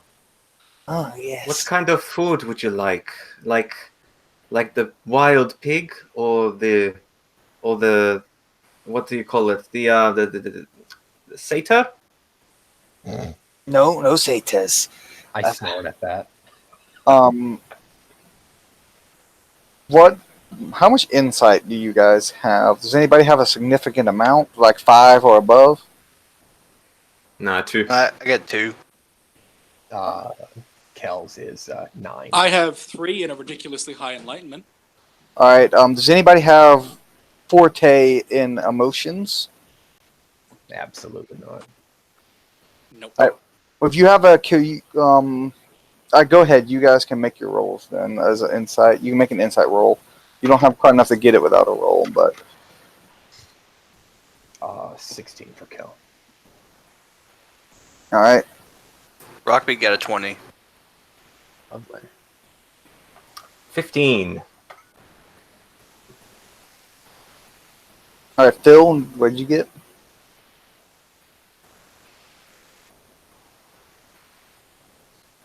$18 on dice. Yee! All right. Well, My hold on. 2 plus 5 is 25.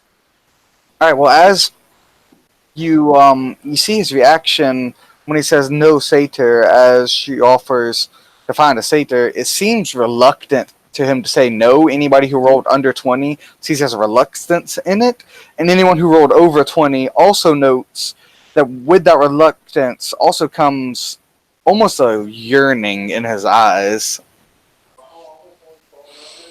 Ah, a true connoisseur of the finer mates. Hmm.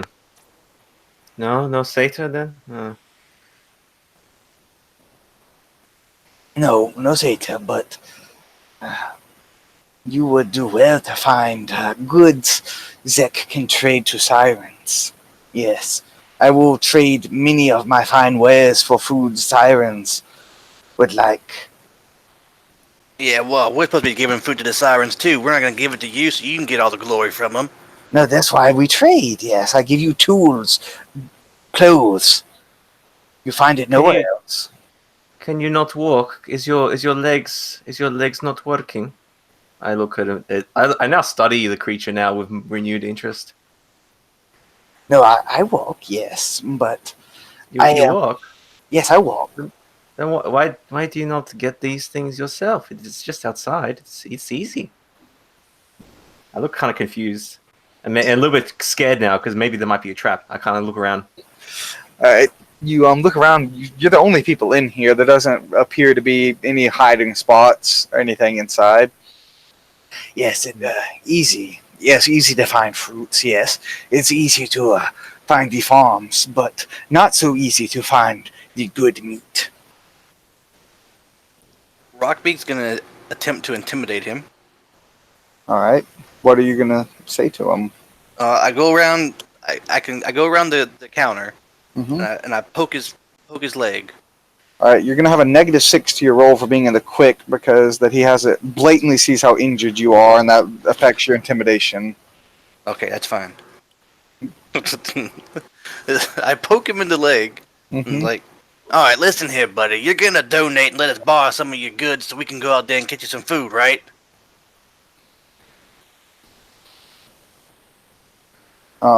You can go ahead and make your roll.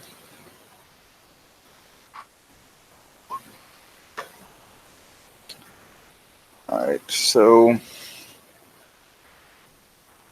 you got a total of 7 there. He looks down at Well, you. I already took out because I have 5 intimidate. Yeah. And that 1 cancels out the explosion, so you. Oh, yeah, that's right. Yeah. So it's just 8 minus 1. So you get I 7. just poking this fucking tiger in the leg. He looks down at you with like a little smile. He's like, "You get goods, then we deal. Not before." Kind of sniffs at you a little bit. Never seen something like you before. What are you, strange thing? He pokes you. Hey, kitty cat, back up now. I just take a step back. He's trying to sniff me and poke me. I smell the blood on you. You're bleeding. So you hurt.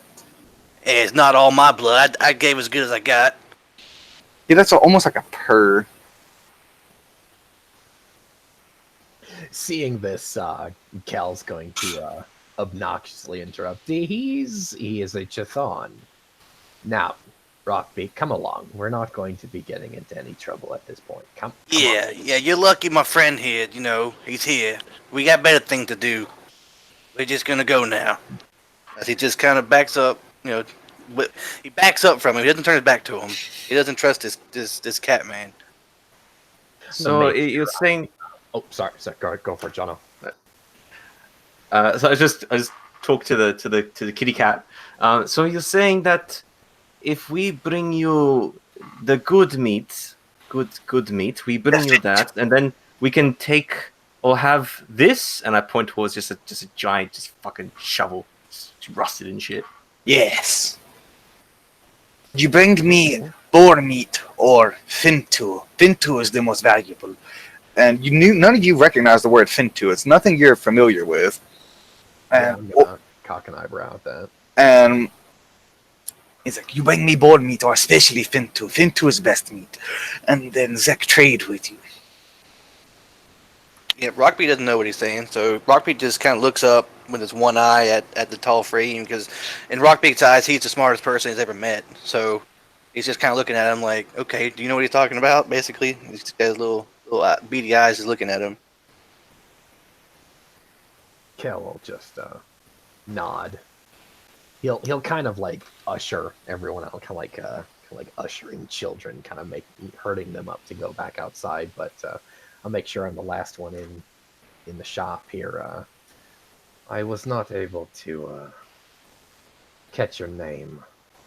Zex, you said? Zek. Zekshi.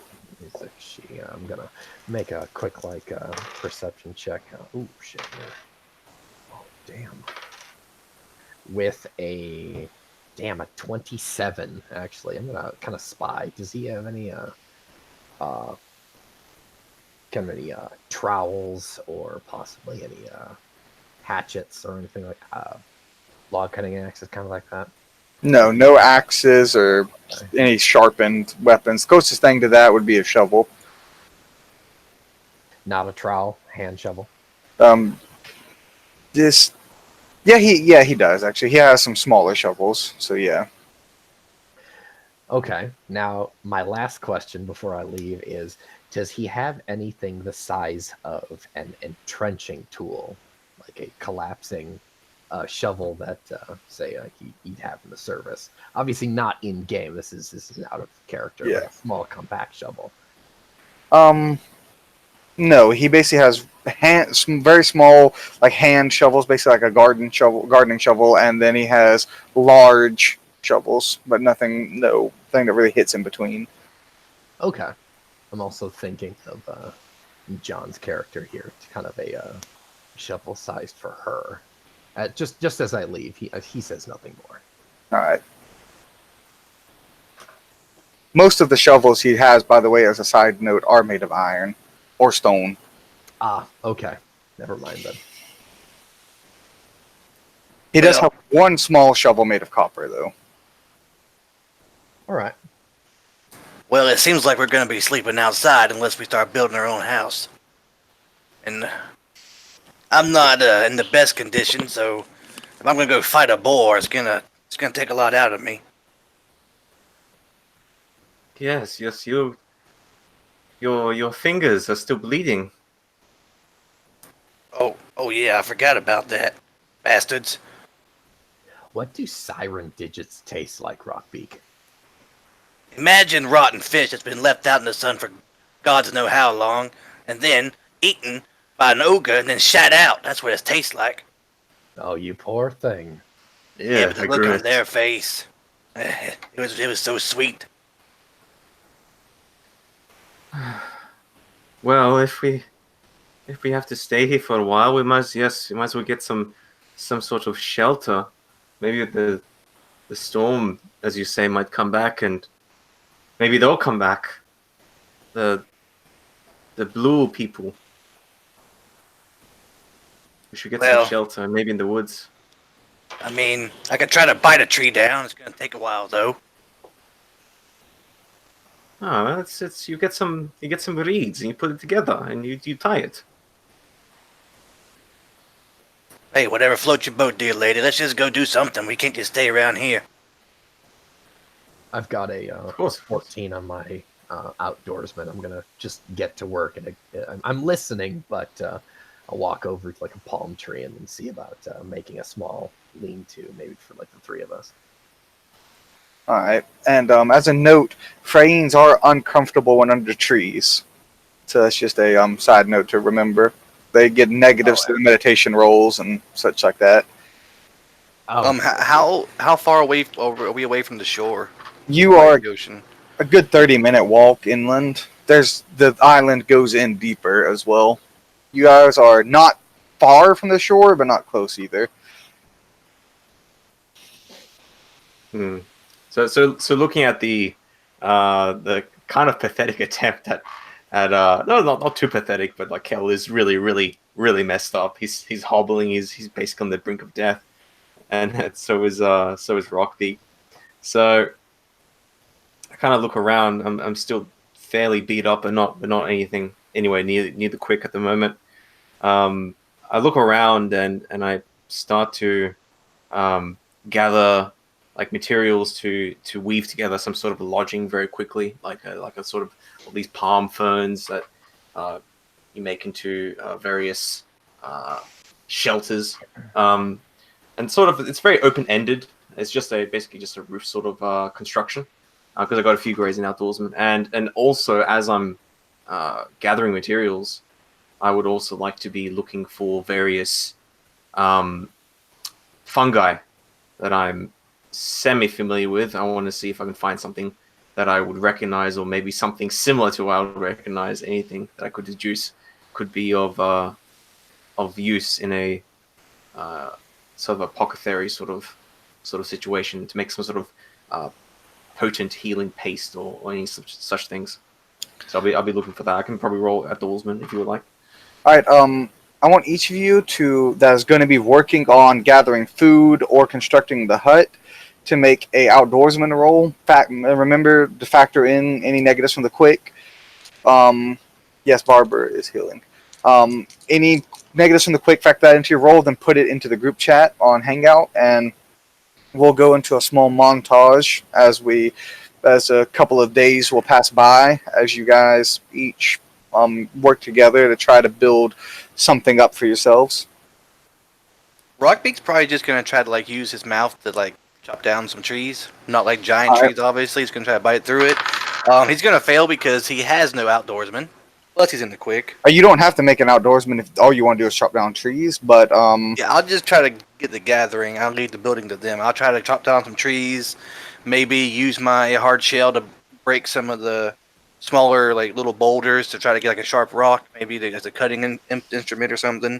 all right, for Rockbeak, we'll start with you first, and you go over to the tree, and as soon as you bite down into your beak, you notice that the tree itself, the bark, is harder than your beak is.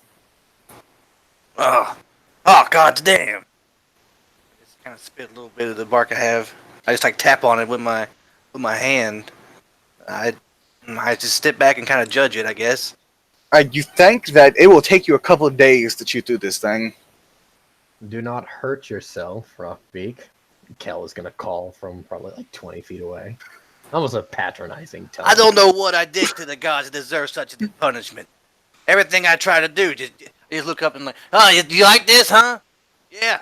You just like, picking on little Rockbeak, huh? Kel just laughs.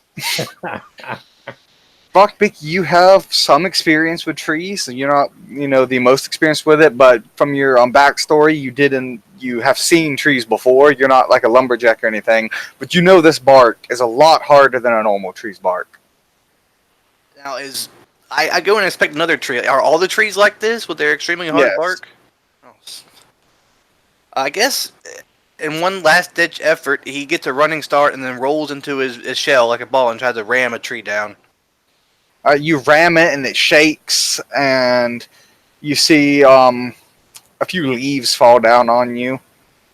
And his head pops out of the shell to examine the fruit of his labors, just to see a couple of leaves, and then he just starts just cursing and swearing and thubing, just like, oh, goddamn fucking pieces of shit! I fucking hate y'all! He's kicking all the dirt up and everything. He's just fuming. Kel Alright. chuckle from where he's standing. All right, and we'll switch over to Kel now. As Rockbeak curses at the trees. Kel, he searches around, and you're looking for anything that might help your wounds, right? Oh, of course. You want to make a perception, All right. or would that be outdoorsman? That's the outdoorsman. Oh, perfect. Ooh. Right. Let me see the bonus here.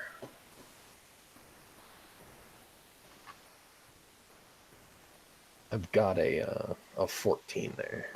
All right, you gather a few various herbs and mushrooms that you kind of recognize, but the vast majority of the plants are stuff you've never seen before.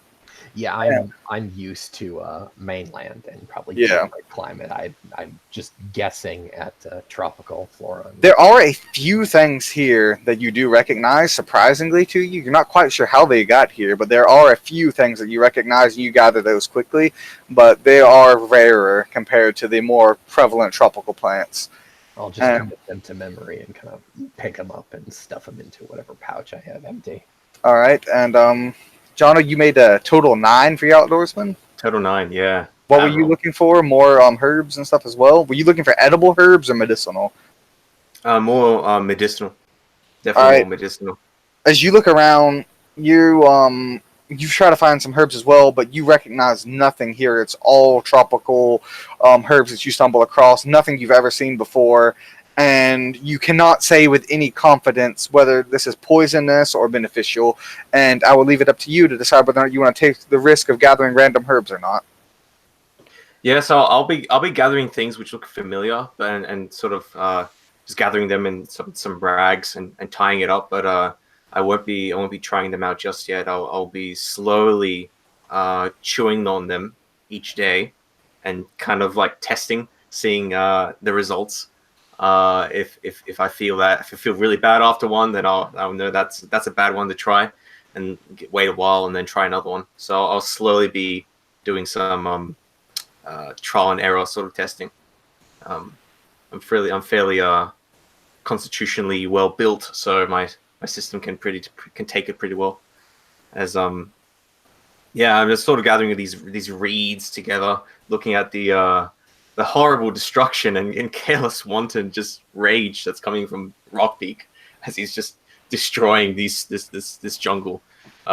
Meanwhile, I'm just sitting in the corner, just grabbing some dried palm leaves and stripping them down and wrapping them together into bundles, and making a shelter which looks very it's not very obvious. It's very hidden, hidden sort of shelter. It's not to attract much attention, and it's sort of built between a thicket of some palms and some trees, and you have to sort of crawl to get in, especially Kel. Well, have to crawl to get into. But in the sort of area that we're building, I'm sort of constructing this sort of little dwelling, little hovel. As I'm picking my way through the palms here, I'm kind of, as every time I pass a tree, I'll kind of look at it, kind of glare. I'll flip it off. Fuck you. I'll walk to another tree. Fuck you too. I'll just kind of. I will eventually, unless someone actually stops me, I'm gonna pick my way back to the shore so I can watch the tide roll in. Hopefully, find a center for myself, because obviously my world's been kind of turned upside down. All right, Jono, how far away were you building your little shelter from the main village? Was it like in the village, a little ways away, really far away? Like roughly? It's gonna be very close to where Rockbeak has been trying to cut down his trees. Right. So it's sort of in it. So I suppose it'll be probably reasonably close to the town, but definitely probably not in it. Right. I'll build something inside the jungle. Actually, not really in the clear. All right. So you want to be kind of out of sight from the village? Yeah. All right. And Rockbeak, do you make any further attempts at this tree, or are you going to try something different? I'm gonna try to break off like some rocks to try to get like a sharp rock. Maybe then I can use that to try to cut through the bark. Rockbeak's kind of pissed off right now.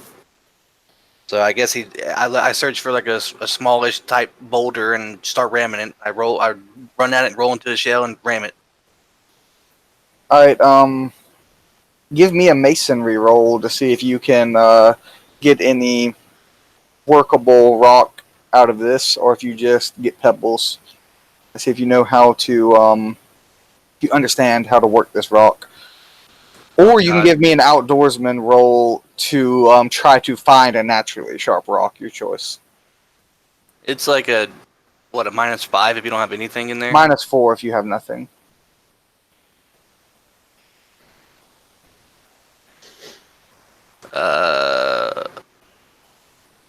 So that's a grand total of 9 you get there, because remember, ones you don't Yeah. count. So you're unable to find any sufficiently sharp rocks. You find a few here and there, but none of them are even as sharp as your beak is. So yeah, you're kind of out of luck for cutting down the trees unless you want to spend a couple days gnawing through one. He's really out of options. I mean, he's near death. He can't go like even if he found a boar that didn't run from him, he would probably die fighting it. So he just kind of shrugs and just starts biting the tree, starts eating the tree. I mean, didn't nothing better to do for now. All right, and As he's sort of chewing on a tree, Rockbeak, I approach after doing some work on the shelter, and I look at what you're trying to do, and I say, I saw some people in a place in a port. They say they were cutting, they were slicing wood with the metal, with the iron. Is that what you're trying to do? I just look quizzically at you. You're just eating this tree.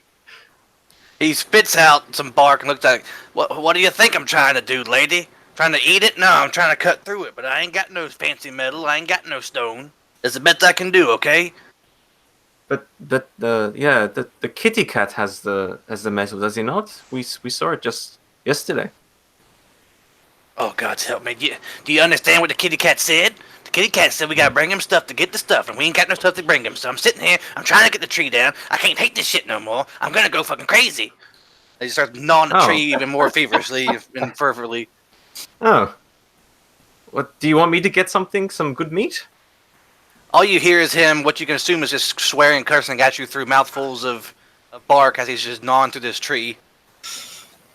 I just nod at that and like, oh, okay. I'm thinking, oh, I should have just asked. So I'm gonna go out for a bit of a hunt. all right. Uh,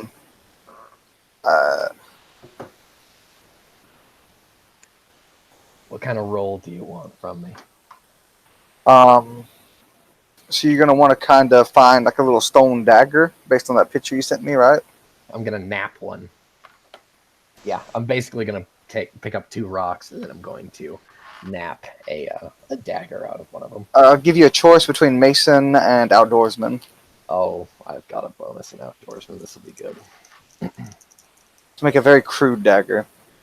Oh, of course. Yeah. Ooh. Oh, baby. What'd you get? That will be a 29 after bonuses. Ooh, you definitely make one.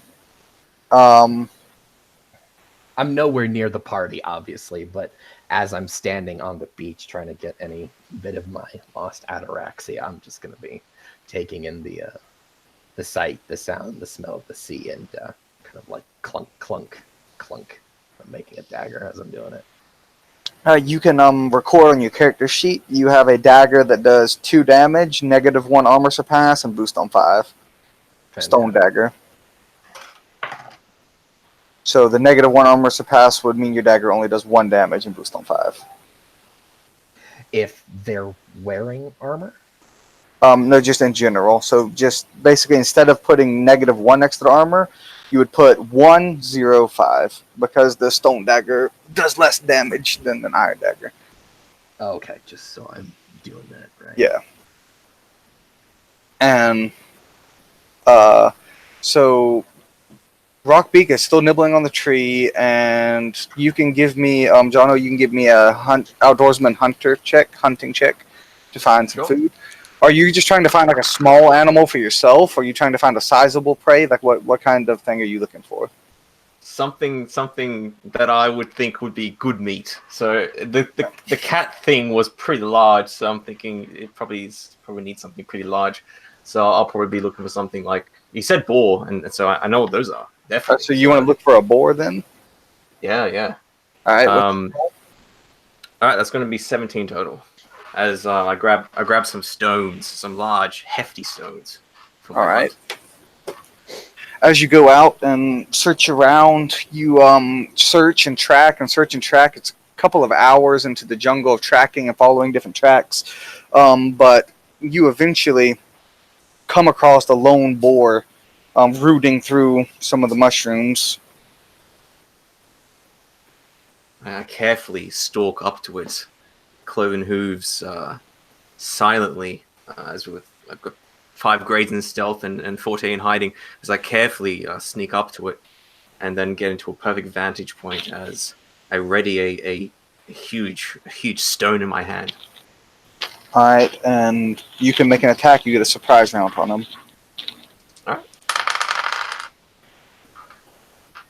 Okay, 11 and then plus 8. That's going to be 19. All right, and how much damage do you have? All right.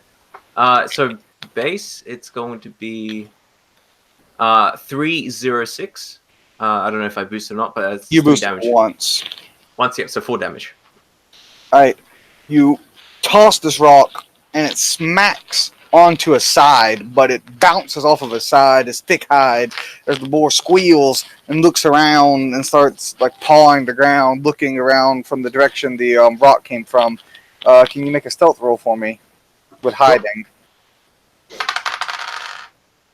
Oh. Okay, that is going to be. It's going to be a 12.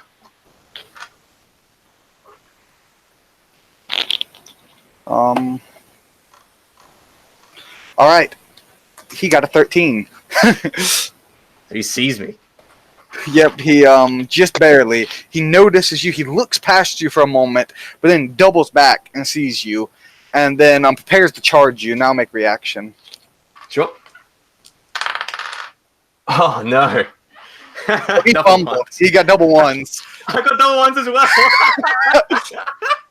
Oh, holy shit! They both like so fall this is down. what Jesus. This is what happens. So just as the ball like gets ready to charge, it slips and falls, and just as I start to run, I slip and fall. We both sprawl on the ground for a good 6 seconds. We just like Yep. there's just chaos in that part of the jungle as birds start flying in all directions. Paris as well. There's just noise and chaos. But yeah, I don't know who goes first. I got a dex of +3, so that's my rating. I don't know if it'll get quicker than me. You get up quicker than him. Okay, so I stand up and attempt to run back with a prestigious speed of 25 with a 14 running. All right, he as has a speed of 27. Oh, he gets up and starts chasing you. You can make. No worries. You have close enough. You can make a roll. If it's within 2, you can make a roll. So Okay. go ahead and make a roll. Yep. Oh yes. Waiting 8. Yes, and a 7. All right, that's 18 on dice plus. Here we go. 18 plus 5, 23, and then 25 total. Oh, yeah, plus my strength. 26. All right, you completely outrun him.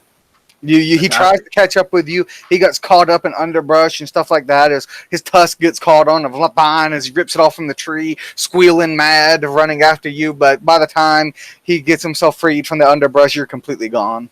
So what I do is I don't actually run completely away from him. So as he starts running towards my direction, I try to circle back. And as I'm running through, I grab another just a huge a clay brick, just something huge, and I try to circle back to see if I can get another hit on this thing.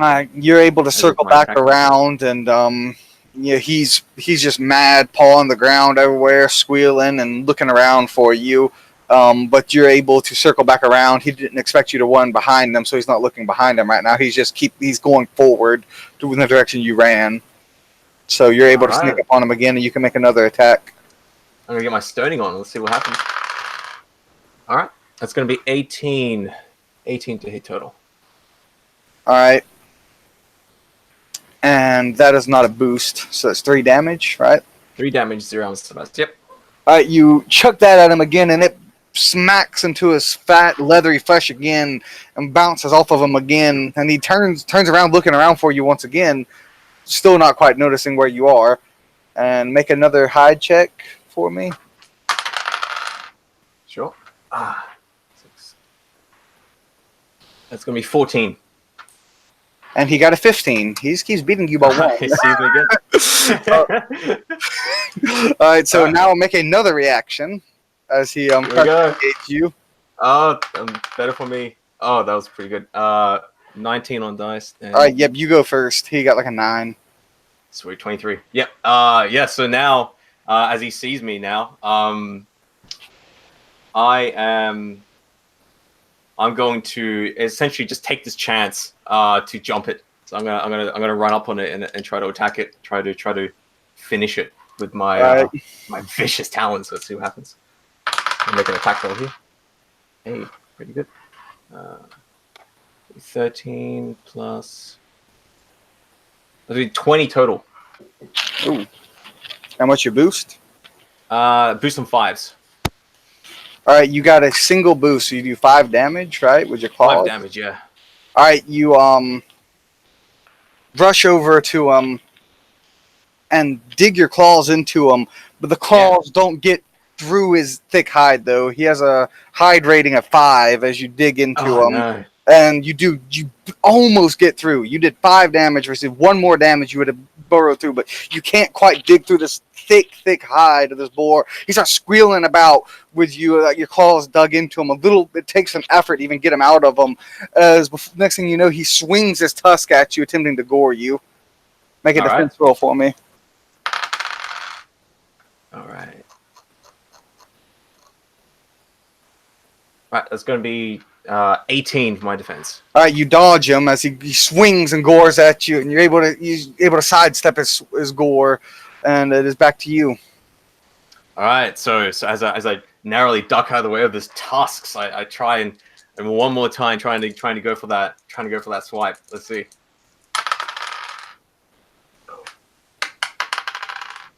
Okay. All right, it's going to be 17 plus, it's going to be 24. All right. That Some is going fives. to be a double boost. You kill him. What do you do? Yes.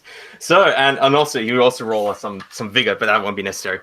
So as he swings around this huge fucking hog, this pig, swings around, he charges at me, trying to bounding. I duck just as he swings, jumps over me, and then as I dart around and then rake under its stomach and to rake up and to dig into the soft tissue below the belly as my claws then dig up into its intestines, and I just burrow. I almost dive into its intestines and just start grab a hold of something. Then I yank it out as whatever, like its guts, its stomach acid, its bile is just ripped out as the thing begins to squeal and writhe and noisily in the din of the jungle scape. And then I stand back, kind of shaking from the adrenaline as my hands, both my arms and forearms are just covered in gore. But the thing is now been disemboweled, and it will slowly start to die. But as it after about a minute, I then take the clay brick again and I try to just finish it off, put out its misery. Boom! It cracks its skull, and it no longer writhes. As then I look down at the beast and sort of take in the life force of this creature. and I feel rejuvenated and slightly more whole again. And I look at sort of the a feeling of sort of slight guilt, slight sadness overwhelms me for a second as I look at this mutilated creature. But I was the hunter this time, and this thing was the prey, as is the cycle. So I clean up the remains of the bile and sort of clean it up a little bit, and try and start the process of dragging this thing through the woods, but that's going to take me quite a while. How much strength do you have? So I've got I think that's a +1 to my strength. So I've got a strength of 9. All right. Yeah, it's going to take you a while. You've already traveled a good couple hours from camp tracking this thing down. It's going to take you about as long, if not longer, to get back. It's going to be almost nightfall by the time you return. Yeah. Make a perception check for sight for me. Sure. I do have the forester advantage, so like whatever probably issues with traveling through jungle, I'll probably be able to navigate that. Yeah, decently. this is fine. This is for something unrelated to that. Sure. That's gonna be perception. Is it hearing or just sight? Regular perception? It's sight. Okay. Sure. That's gonna be +3 plus enlightenment. So we're 18. You notice this strange creature high up in one of the trees, staring down at you. It has a body similar to that of a possum, with a long tail, but its legs descend into the legs of a frog, and in the end of its frog feet have claws on it. Its face is like a scrunched up possum face with large, beady frog eyes, as a frog-like tongue extends out and it grabs a large mosquito-like creature from the sky flying next to it and eat it and chews at it as it just stares at you far below. It's maybe 20 feet up in the air on this tree. Whoa! Like how large is it? Like the size of a It's about dog like a possum, you know, like possum? so, yeah, but with like frog legs and stuff like that. No worries, no worries. Yeah, that shocks me. That freaks me out as I stare and look at that thing and sort of study it, trying to figure out what the heck that thing is. It stares back at you as well. Yeah, I try and make a mental note of that thing and what it just ate. But definitely, I'm in an alien world, in an alien landscape. The only thing that's familiar is this pig I'm dragging. I'm gonna move around it and basically try to avoid it. But keeping an eye on it and sort of even slightly mesmerized by its alienness and just. And as you nice. You look at it, it pushes off the tree and leaps a good 20 feet through the air onto another tree, and then latches on with its claws and scurries up it. Wow! I just sort of marvel at that and just slightly smile, wishing I could jump that far. As I then return to the grim, arduous task of dragging this giant pig through the underbrush and through the jungles. All right, and Rockbeak, while you're chewing on your tree, give me a perception roll for hearing. All right, hold on 1 second. Let me get it.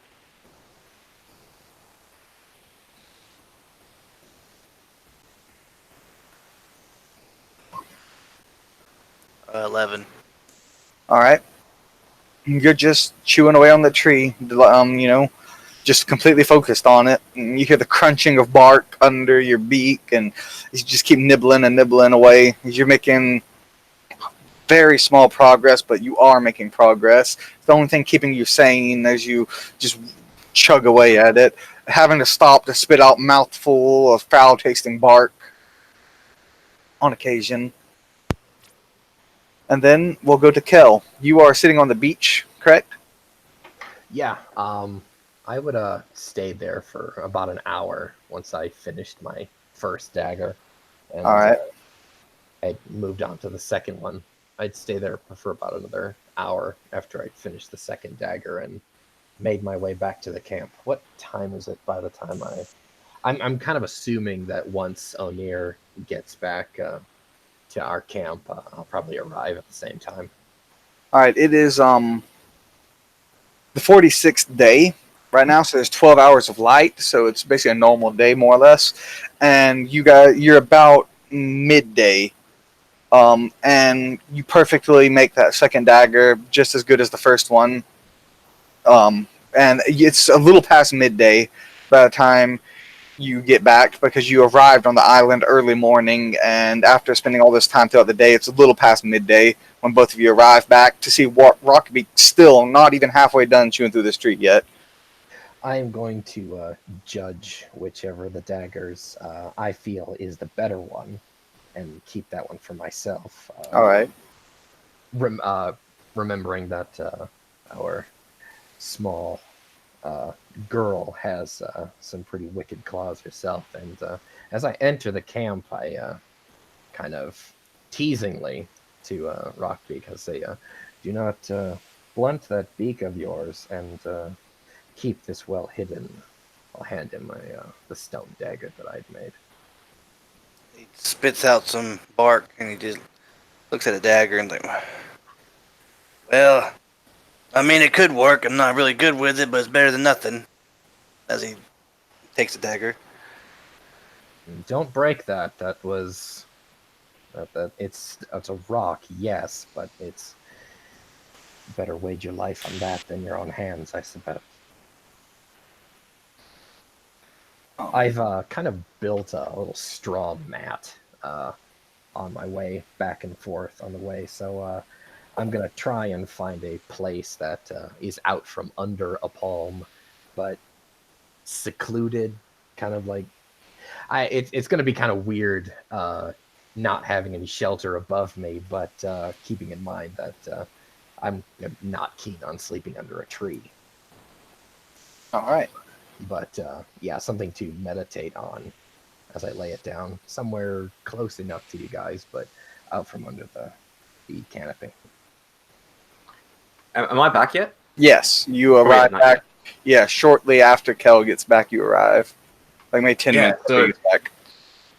there's a rustling and the smell of something dead as something approaches, especially if you have lots of grades in smell. Through the trees, you see Ania is dragging a huge form, space almost the size of her. This 100-pound, 120-pound pig, this hog, and yeah, she's all covered in some blood, and this is especially going to be quite loathsome to you, Kel, as you see this body and this bile and this meat has been dragged back into camp. But yeah, I come back and look quite exhausted, puffed out a little bit, but still refreshed, as if I went for a stroll, a jog, and now I feel quite ready, quite active. Everything, blood's pumping, everything's sort of ready, and I feel much brighter. My skin is a lot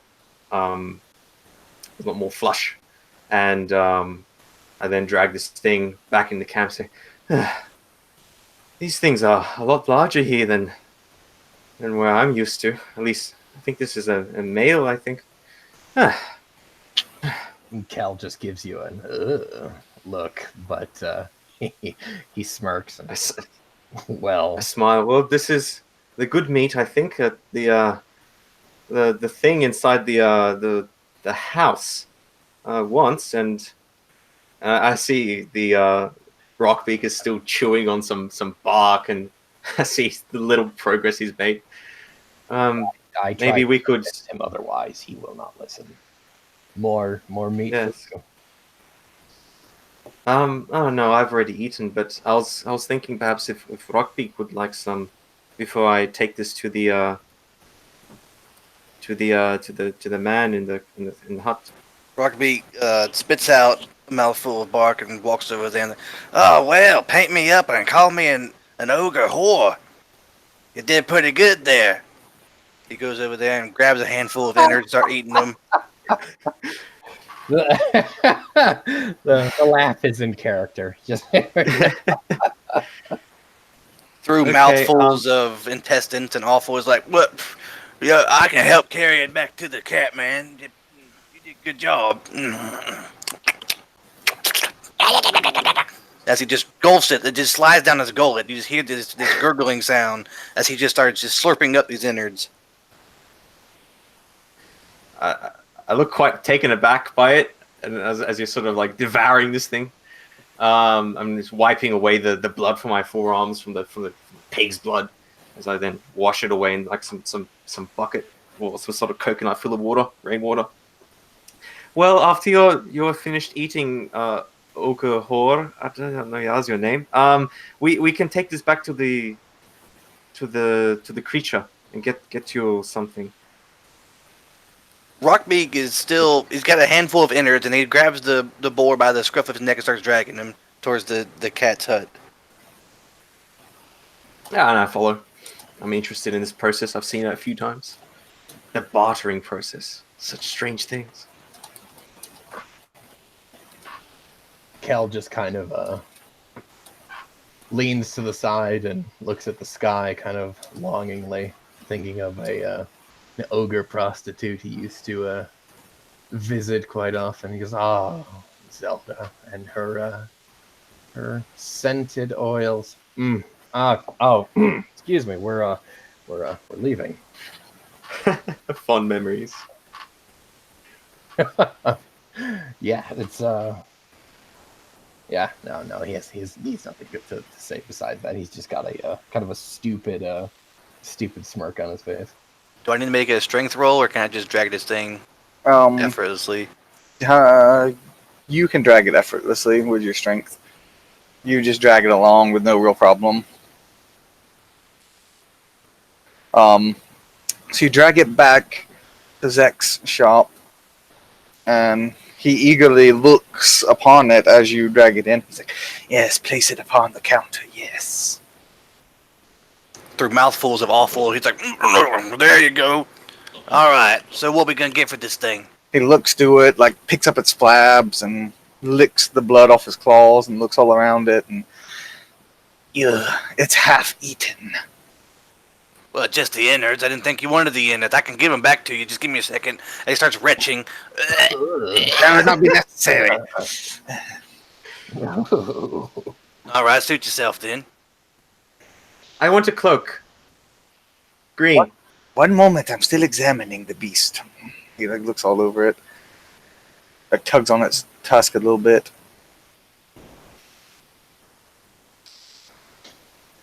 Should we give you a moment? You gonna get intimate with the damn thing or what? Come on, it's dead. It's a good board. It's Two good stuff. non-iron items for this half boar. I Iron. wish you wanted the whole boy. I give it back to you, you picky bastard. You can have your cloak.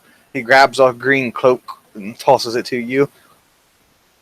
I quickly fasten it, just extremely happy. And you, little Chatan, what do you want? Well, I mean, I didn't kill the damn thing, but yeah, you said no iron? Fuck. I don't think that stone's gonna cut through that wood. I need something to cut through wood. What you got, Catman? If I had something like that, I would be a very rich man indeed. There are many who wish to cut through the wood of this island. I just look up at the freaking hulking Fabian-esque Freyin. I'm like, yeah, you get whatever you want then. Ain't nothing news for me. I'll go ahead and pick out a copper trowel. All right. You can note that down in your positions.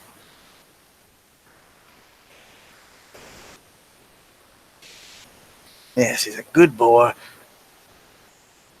Now, you can go now. Bring more meat later, and I shall trade more. Well, what in the hell do you want for some iron? Like 40 boards or something? A whole boar for iron. Well, I told you, give me 1 second, give you the whole damn boar. You make your mind up. A whole fresh boar, not regurgitated. Ah, that God, you're picky, aren't you? Oh my.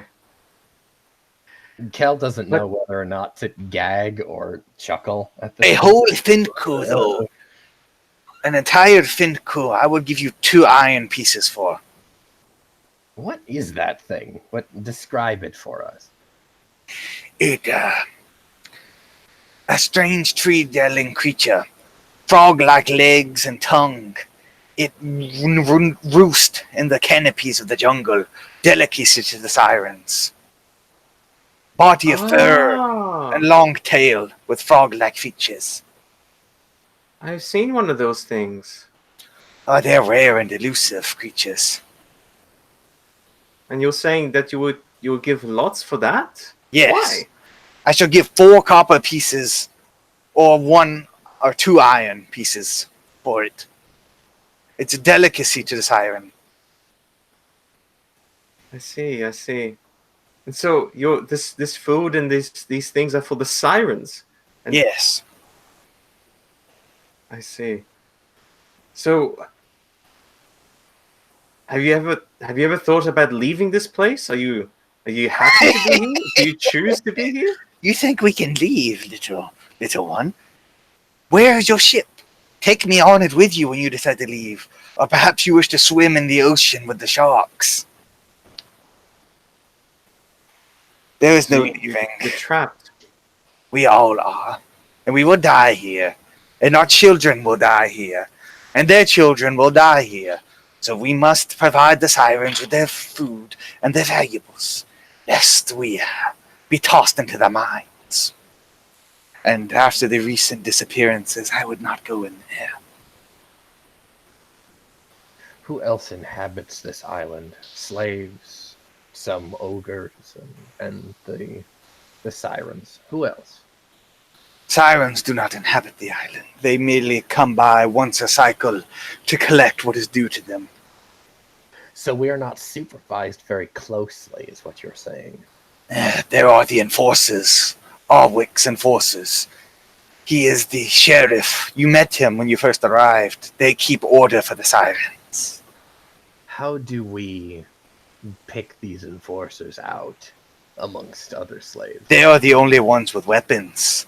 If you see anyone with an iron weapon or copper weapon or any sort of sword or axe, all of the wreckage that we find of weapons goes to the enforcers. If you are caught with a weapon, the enforcers will have your head. Rockbeak kind of, hides the little dagger in his hand, kind of puts it behind his back a little bit. Oh, Kel's dagger is kind of stuffed into his loincloth a bit, so he just looks like he's carrying around a big rock for All right. reason. Wink, wink. Yep, thanks, man. Kel kind of looks rather thoughtfully. And how well do these enforcers supervise, and how closely do they observe us? They come around to collect food as a tax from the inhabitants of the village. If you stay out of the village, they will most likely leave you be, but the creatures of the wood will not. How often do their patrols circle? Perhaps once or twice an hour. Day and night? The patrols are cut in half during the night. By how many? I would say there are good 30 enforcers, and only about 15 patrol the night. Do they patrol in pairs or in threes? How big are their squads? Single patrols in the day and double patrols in the night. The nighttime, there are very few patrols, for they double their numbers and patrol less frequently. I'd like to see if I can make a streetwise check and see how well. Oh God, how do I want to word that? How trustworthy this cat man is. With a oh shit, that's a -4. I've only got a 12. Alright, so the information he's giving you seems logical.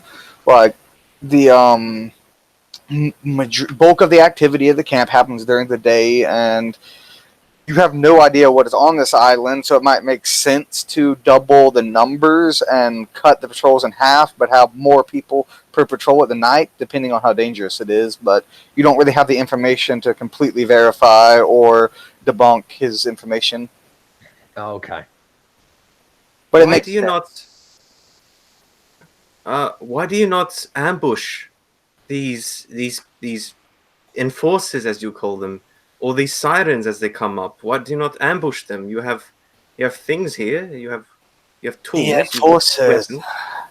led a rebellion against the Sirens many cycles ago. There used to be many more of them. They came as a pirate crew. Most of them were killed, and their lead had left dangling from a cage on a cliff for 3 cycles before he finally broke and submitted to the Sirens. They are ruthless, and if we attempt to orchestrate another rebellion, the war parties may not be so merciful as they were last time. Hey, it's better to die free than live a slave. And I tug on Kel's like agree. little loincloth. I tug on it. It's like, hey, I need to talk to you, buddy. Let's go. I'll nod, but say nothing. I'm taking all of this into thought and committing it to memory. O'Near, come on. Well, we're done with this. We will see you another time, Zek.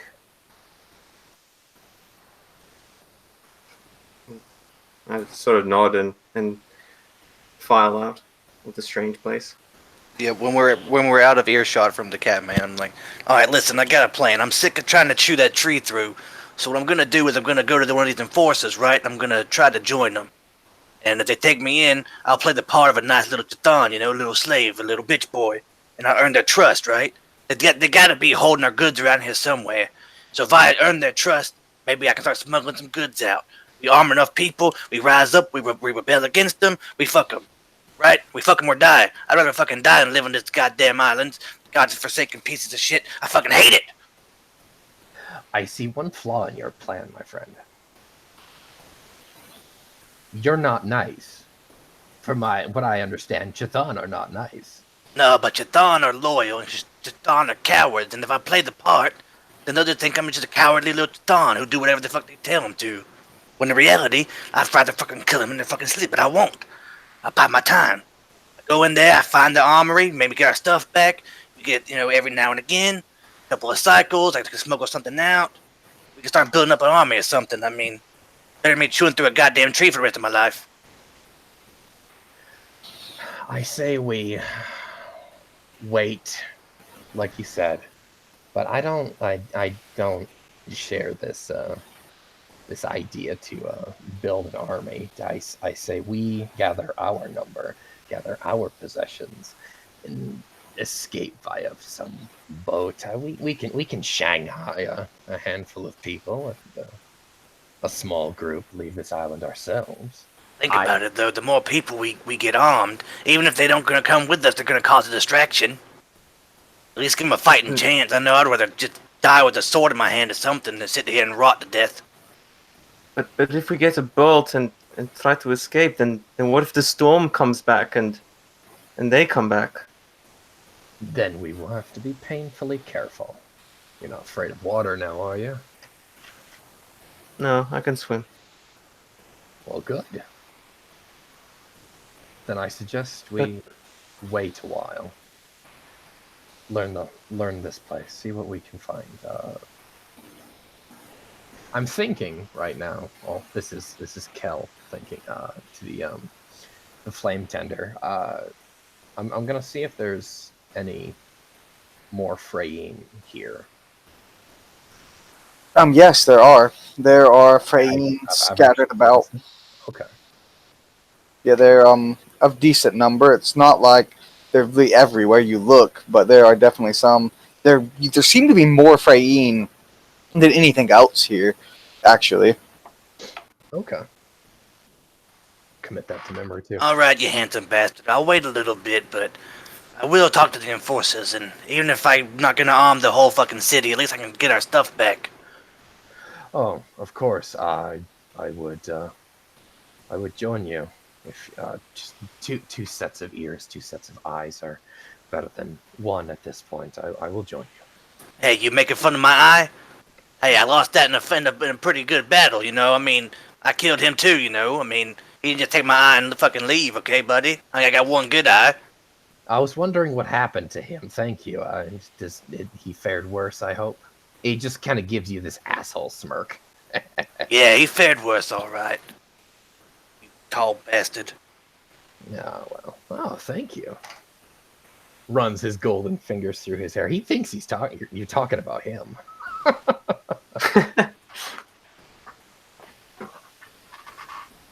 kind of Right. casting my gaze around at the other sort of ambient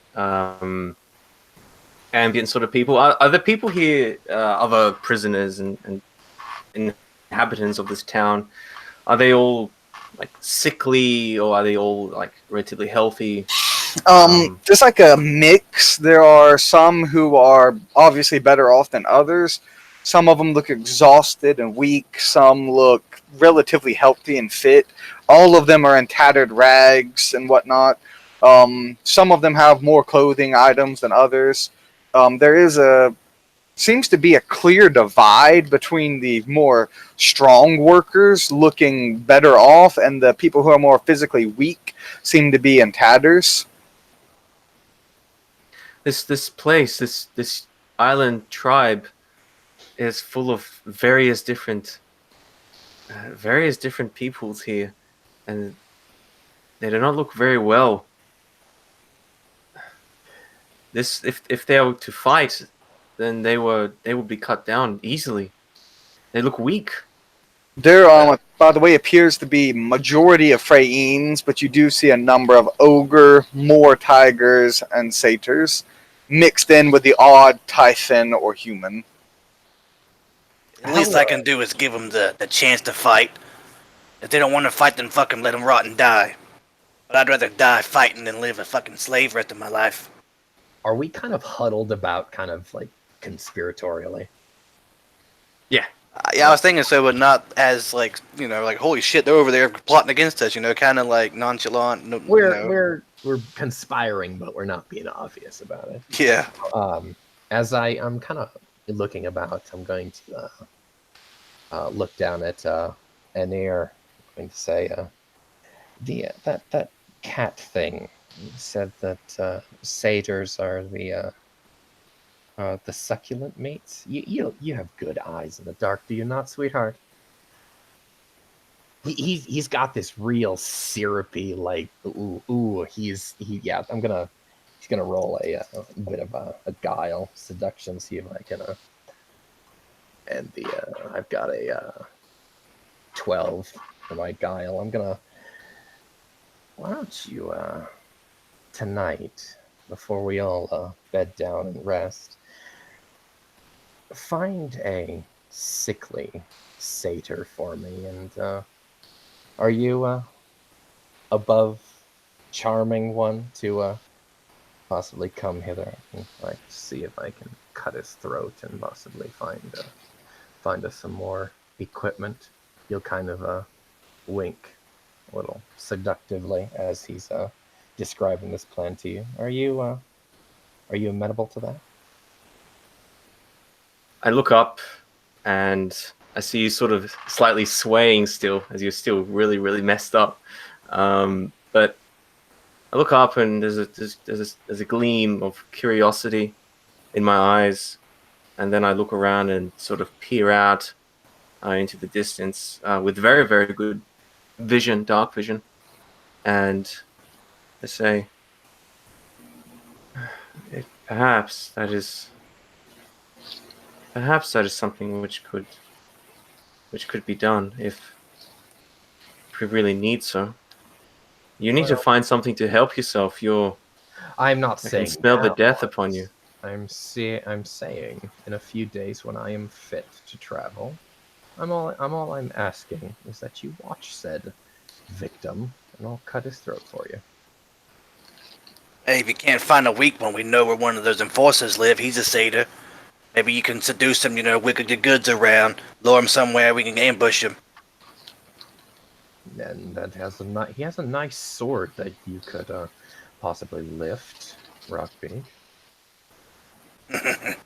Yeah. Yeah, and that's a nice sword. Well, what's our plan then? Well, Take a first few. we need to gather our strength. We're knocking on death's door here. I'm gonna go lay down Yes. on my mat while the rest of you If we are conspire. to, yes, if we are to hunt, then I would need my hunt sisters, hunt fellow hunters, to be of fit body. I will not be able to carry you should you fall. I If I say, fall, looking at just your roll huge me ship arm. around. I mean, I'm pretty rollable. Yes, it'll be a shame. No, no, you should get some rest, and then we hunt. I look a bit like unsure about this idea, but still, the situation calls for it. This is you got to do what you got to do to survive. But still, there's a little bit of an eagerness. So you're saying that satyr in that large house, he had something you want? I say, looking Well, at Kel. I mean, Oh, he I did don't have a want long sword. Rockbeak wants his sword. I want out of here. And that cat said he very much enjoys satyr flesh. So, well, who's gonna miss another satyr? Plus, Hmm. he was an enforcer, so, we kill him. There's a power vacuum there. It'd be easier for me to get in on him, being inside man. But what if the fellow pack members realize that he's gone? People would notice that, wouldn't they? Oh well, that's where you seducing him, bringing him out into the jungle, and saying that some boar got him. I'm laying down, looking at the sky a few feet away. Yeah, I mean, he took a piss, he didn't listen too well, and he got taken into the jungle. I mean, shit happens, right? Right? He, Hmm. he, he probably is quite handsome, and he's short. That might be your type, is it not? Plus, we can take his nice house there, nice defendable house. I don't know if that's just his or not, but we'll see. Well, anyway, I'm going to sleep now. I'm too tired for this shit. I'll see y'all in the morning. As Rockbeak just gets to the tree he was nibbling on and just balls up and retreats into his shell. And just goes to sleep.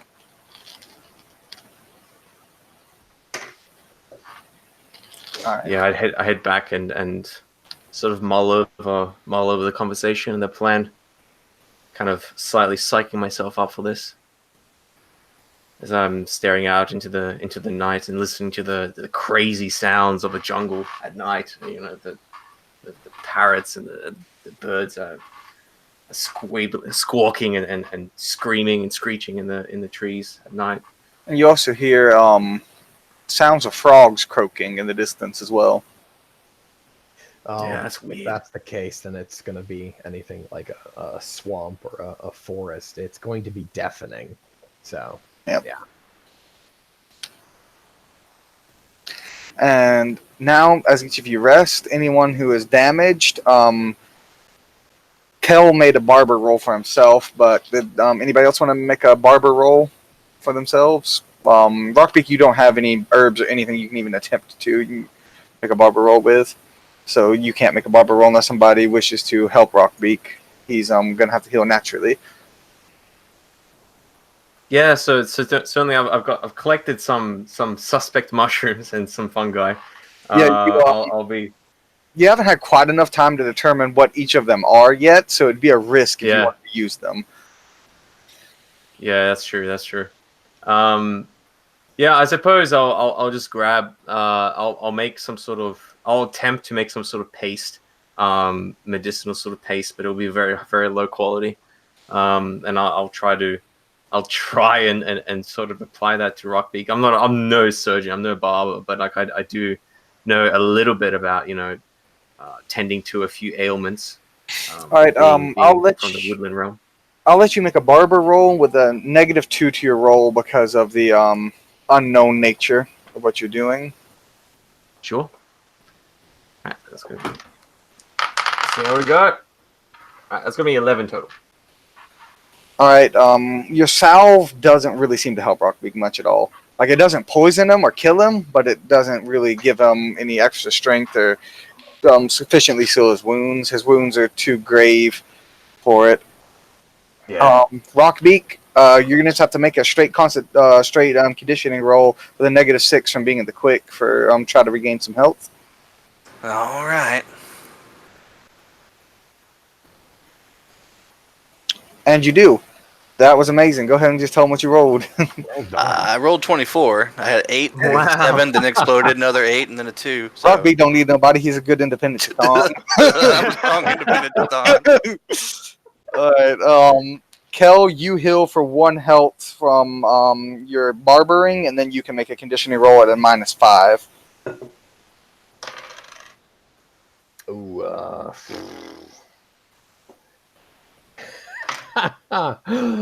big ol' whopping 5.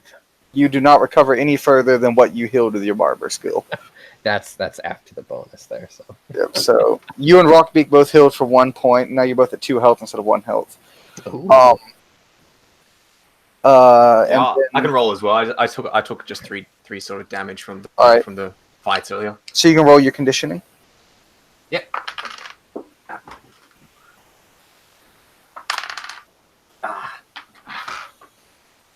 It's gonna be 11 total for me. All right, you're gonna heal 1 HG, All right. and then So, does Kel want to go do what you messaged me about immediately? Like as soon as he... no, I'm gonna wait until the morning. So I'm gonna. This is going to be a heal / rest overnight. All right, and then we're he does have nightmares tonight.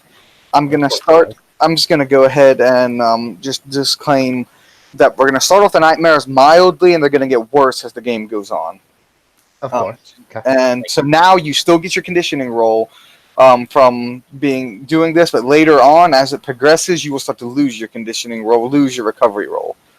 Okay. So right now he's kind of halfway aware. He's dreaming. You know, it's not like a full-on illusion or anything.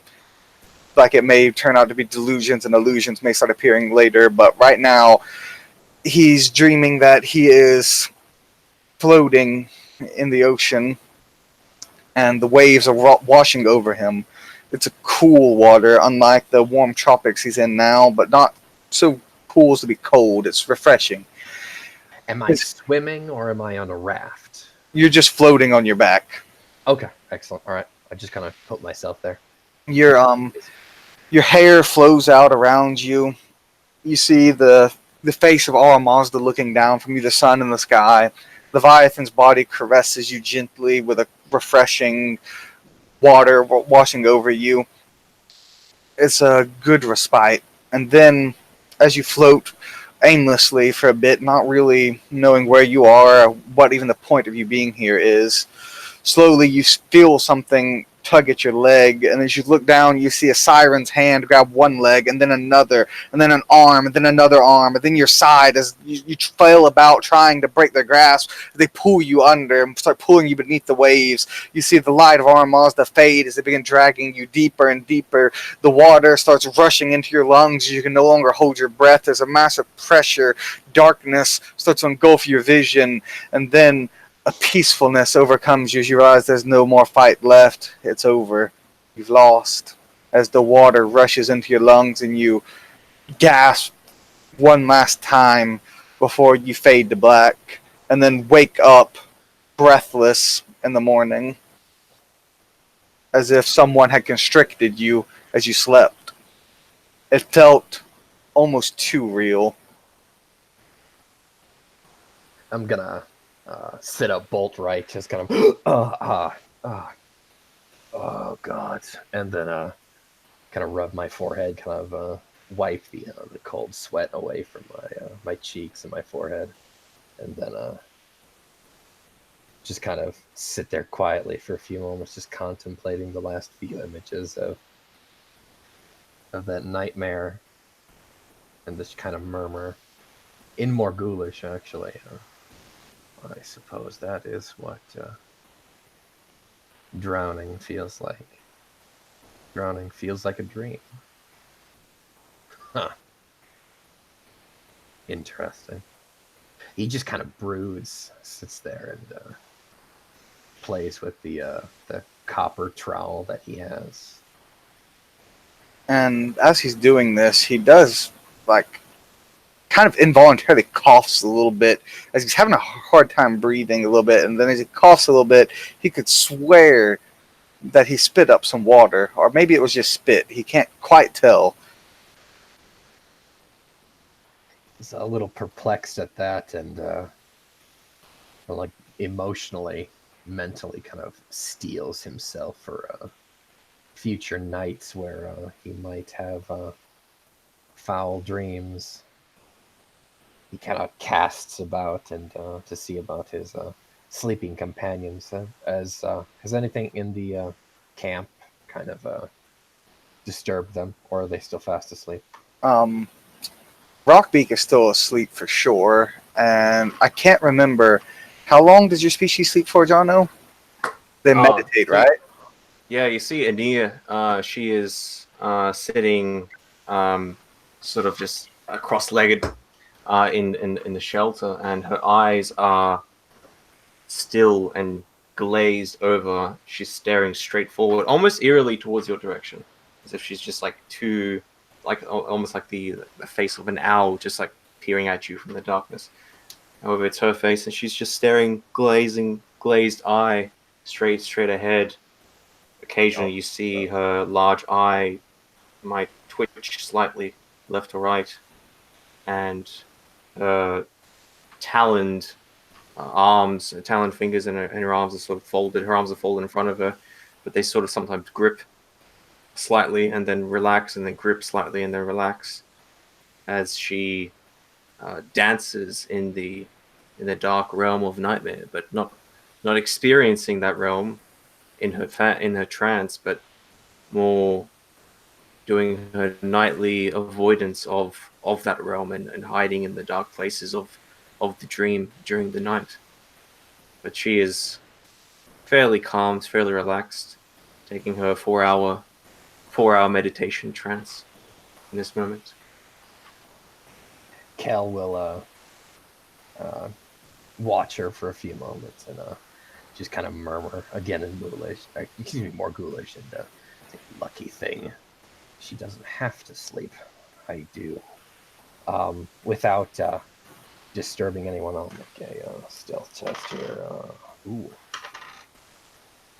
with a 22, I'm gonna slip away into the forest and see to the roll that I sent you. Does anybody have light sleeper? I don't think so, but just double check. No. All right, so I'm not gonna allow a roll just right now because he rolled so good on his stealth without light sleeper. I'll honor that stealth roll and then you go out and you find what you're looking for. Okay, once I'm done, I'm going to pick my way down to the beach once more and attempt to meditate while watching the waves roll in and out. See if I can gain some more of that peace. All right, I will give it to you without a meditation roll because that the waves help soothe you. You're not under a tree or anything. You're at peace, so I won't make you make a roll. We'll just say that you're good for that. Excellent.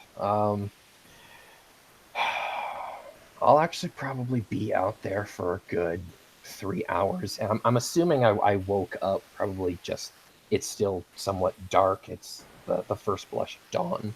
Mm-hmm.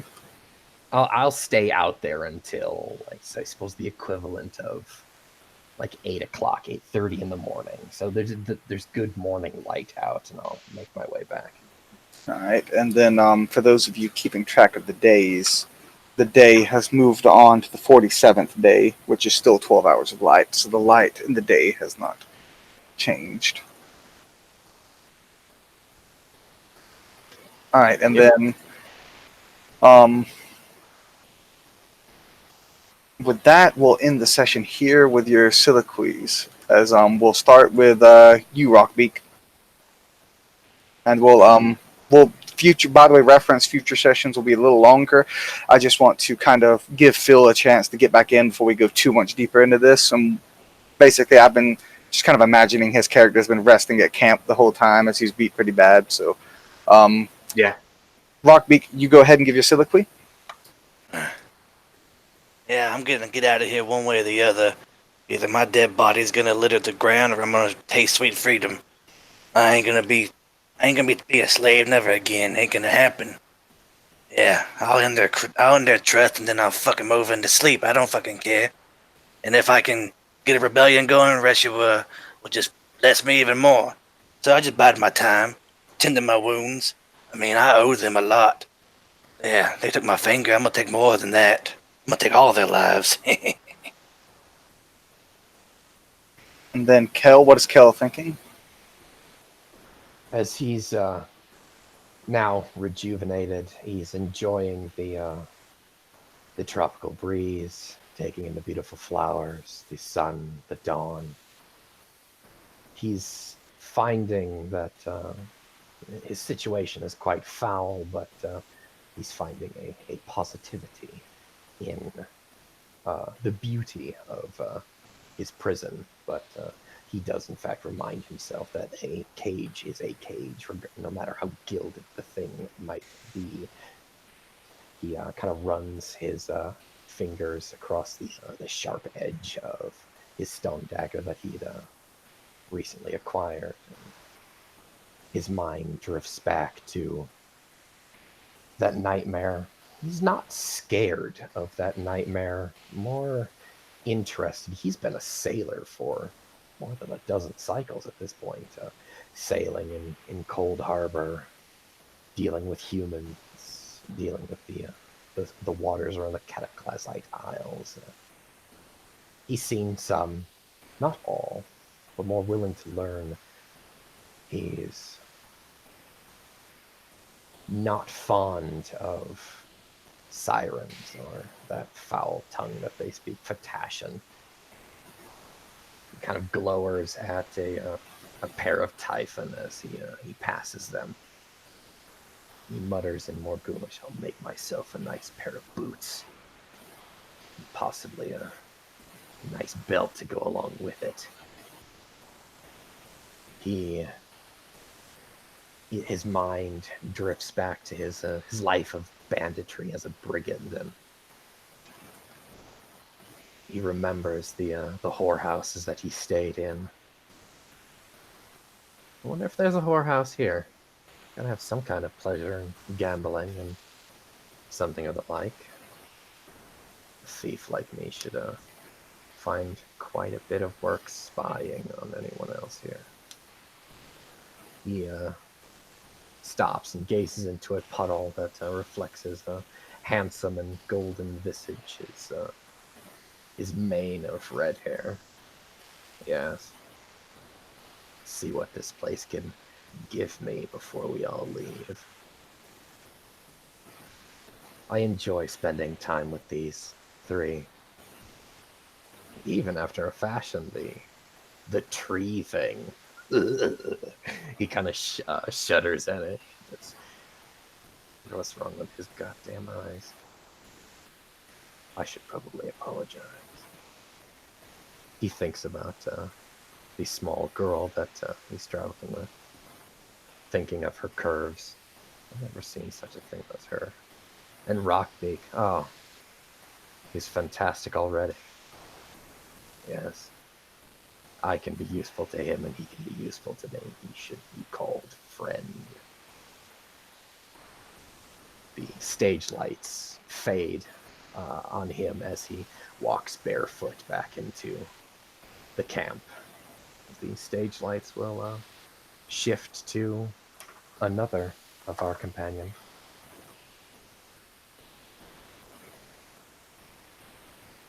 As Aeneas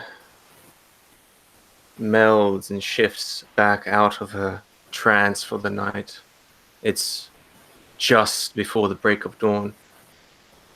She stands up, sees that Kel has left somewhere. Rockbeak is there. He's still sleeping, snoring in his strange-like shell. Finally, the sound of the jungles has slightly dampened just before the break of dawn, just before the things wake up. But I stand up and walk over to a ledge which overlooks the dark ocean, and you see a tiny gleam of light begin to emerge across the horizon. It's sort of misty or wavy, as if looking upon a hot road in the middle of summer. This mirage-like effect as a sun, a tiny orb of light, begins to climb over the ring of fire in the distance so far away. And I see that tiny orb, which has been heralded or hailed by the pink twilight of the morning. I look at the pendant, the medallion that I managed to secure away, that I managed to hide away. I palm it in my hand and I trace my talon, broken finger over the etchings. Its etchings are of a magnificent chariot. I look upon it and I remember this gift that was given to me by my mother, and how she gave this in remembrance of my father. This small thing from my past, this thing which had led me to escape from that place, that dark place far away, where fear and terror and dread is an everyday occurrence, where you are a victim and then hunter and victim, prey and hunter, prey and hunter, cycle and cycle and cycle. And even such cycles follow me here. But this medallion, this in my hand, and that, and I look over the rising sun, that is a change, a difference. Where am I? What is this place? And what has happened? As I was meant to get to the port, to jump upon a ship and to sail far south to a place that Decay had told me about, but still so lost. But yet in this strange place there is still that. There is still some hope of change. I have to guard myself, I have to watch myself and watch after these others, my accidental pack mates, pack sisters. I don't know what the term is. I have to look out for them, as if we are by ourselves, we shall be cut down and hunted and weak, but if we stand together, we can work together. And I still feel like I owe them something. As I see slowly Kel begin to walk back up from the beach in the very distance, I spot him through the darkness. I still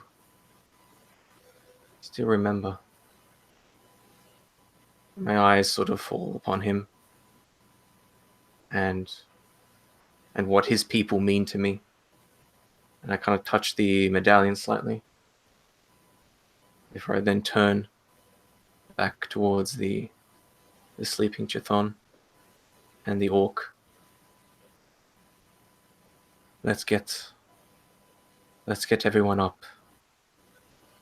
Let's get everyone ready.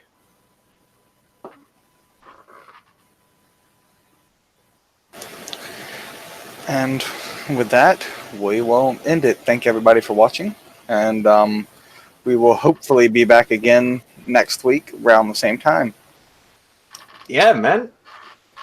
See Thanks, you all later. Awesome. Thank you.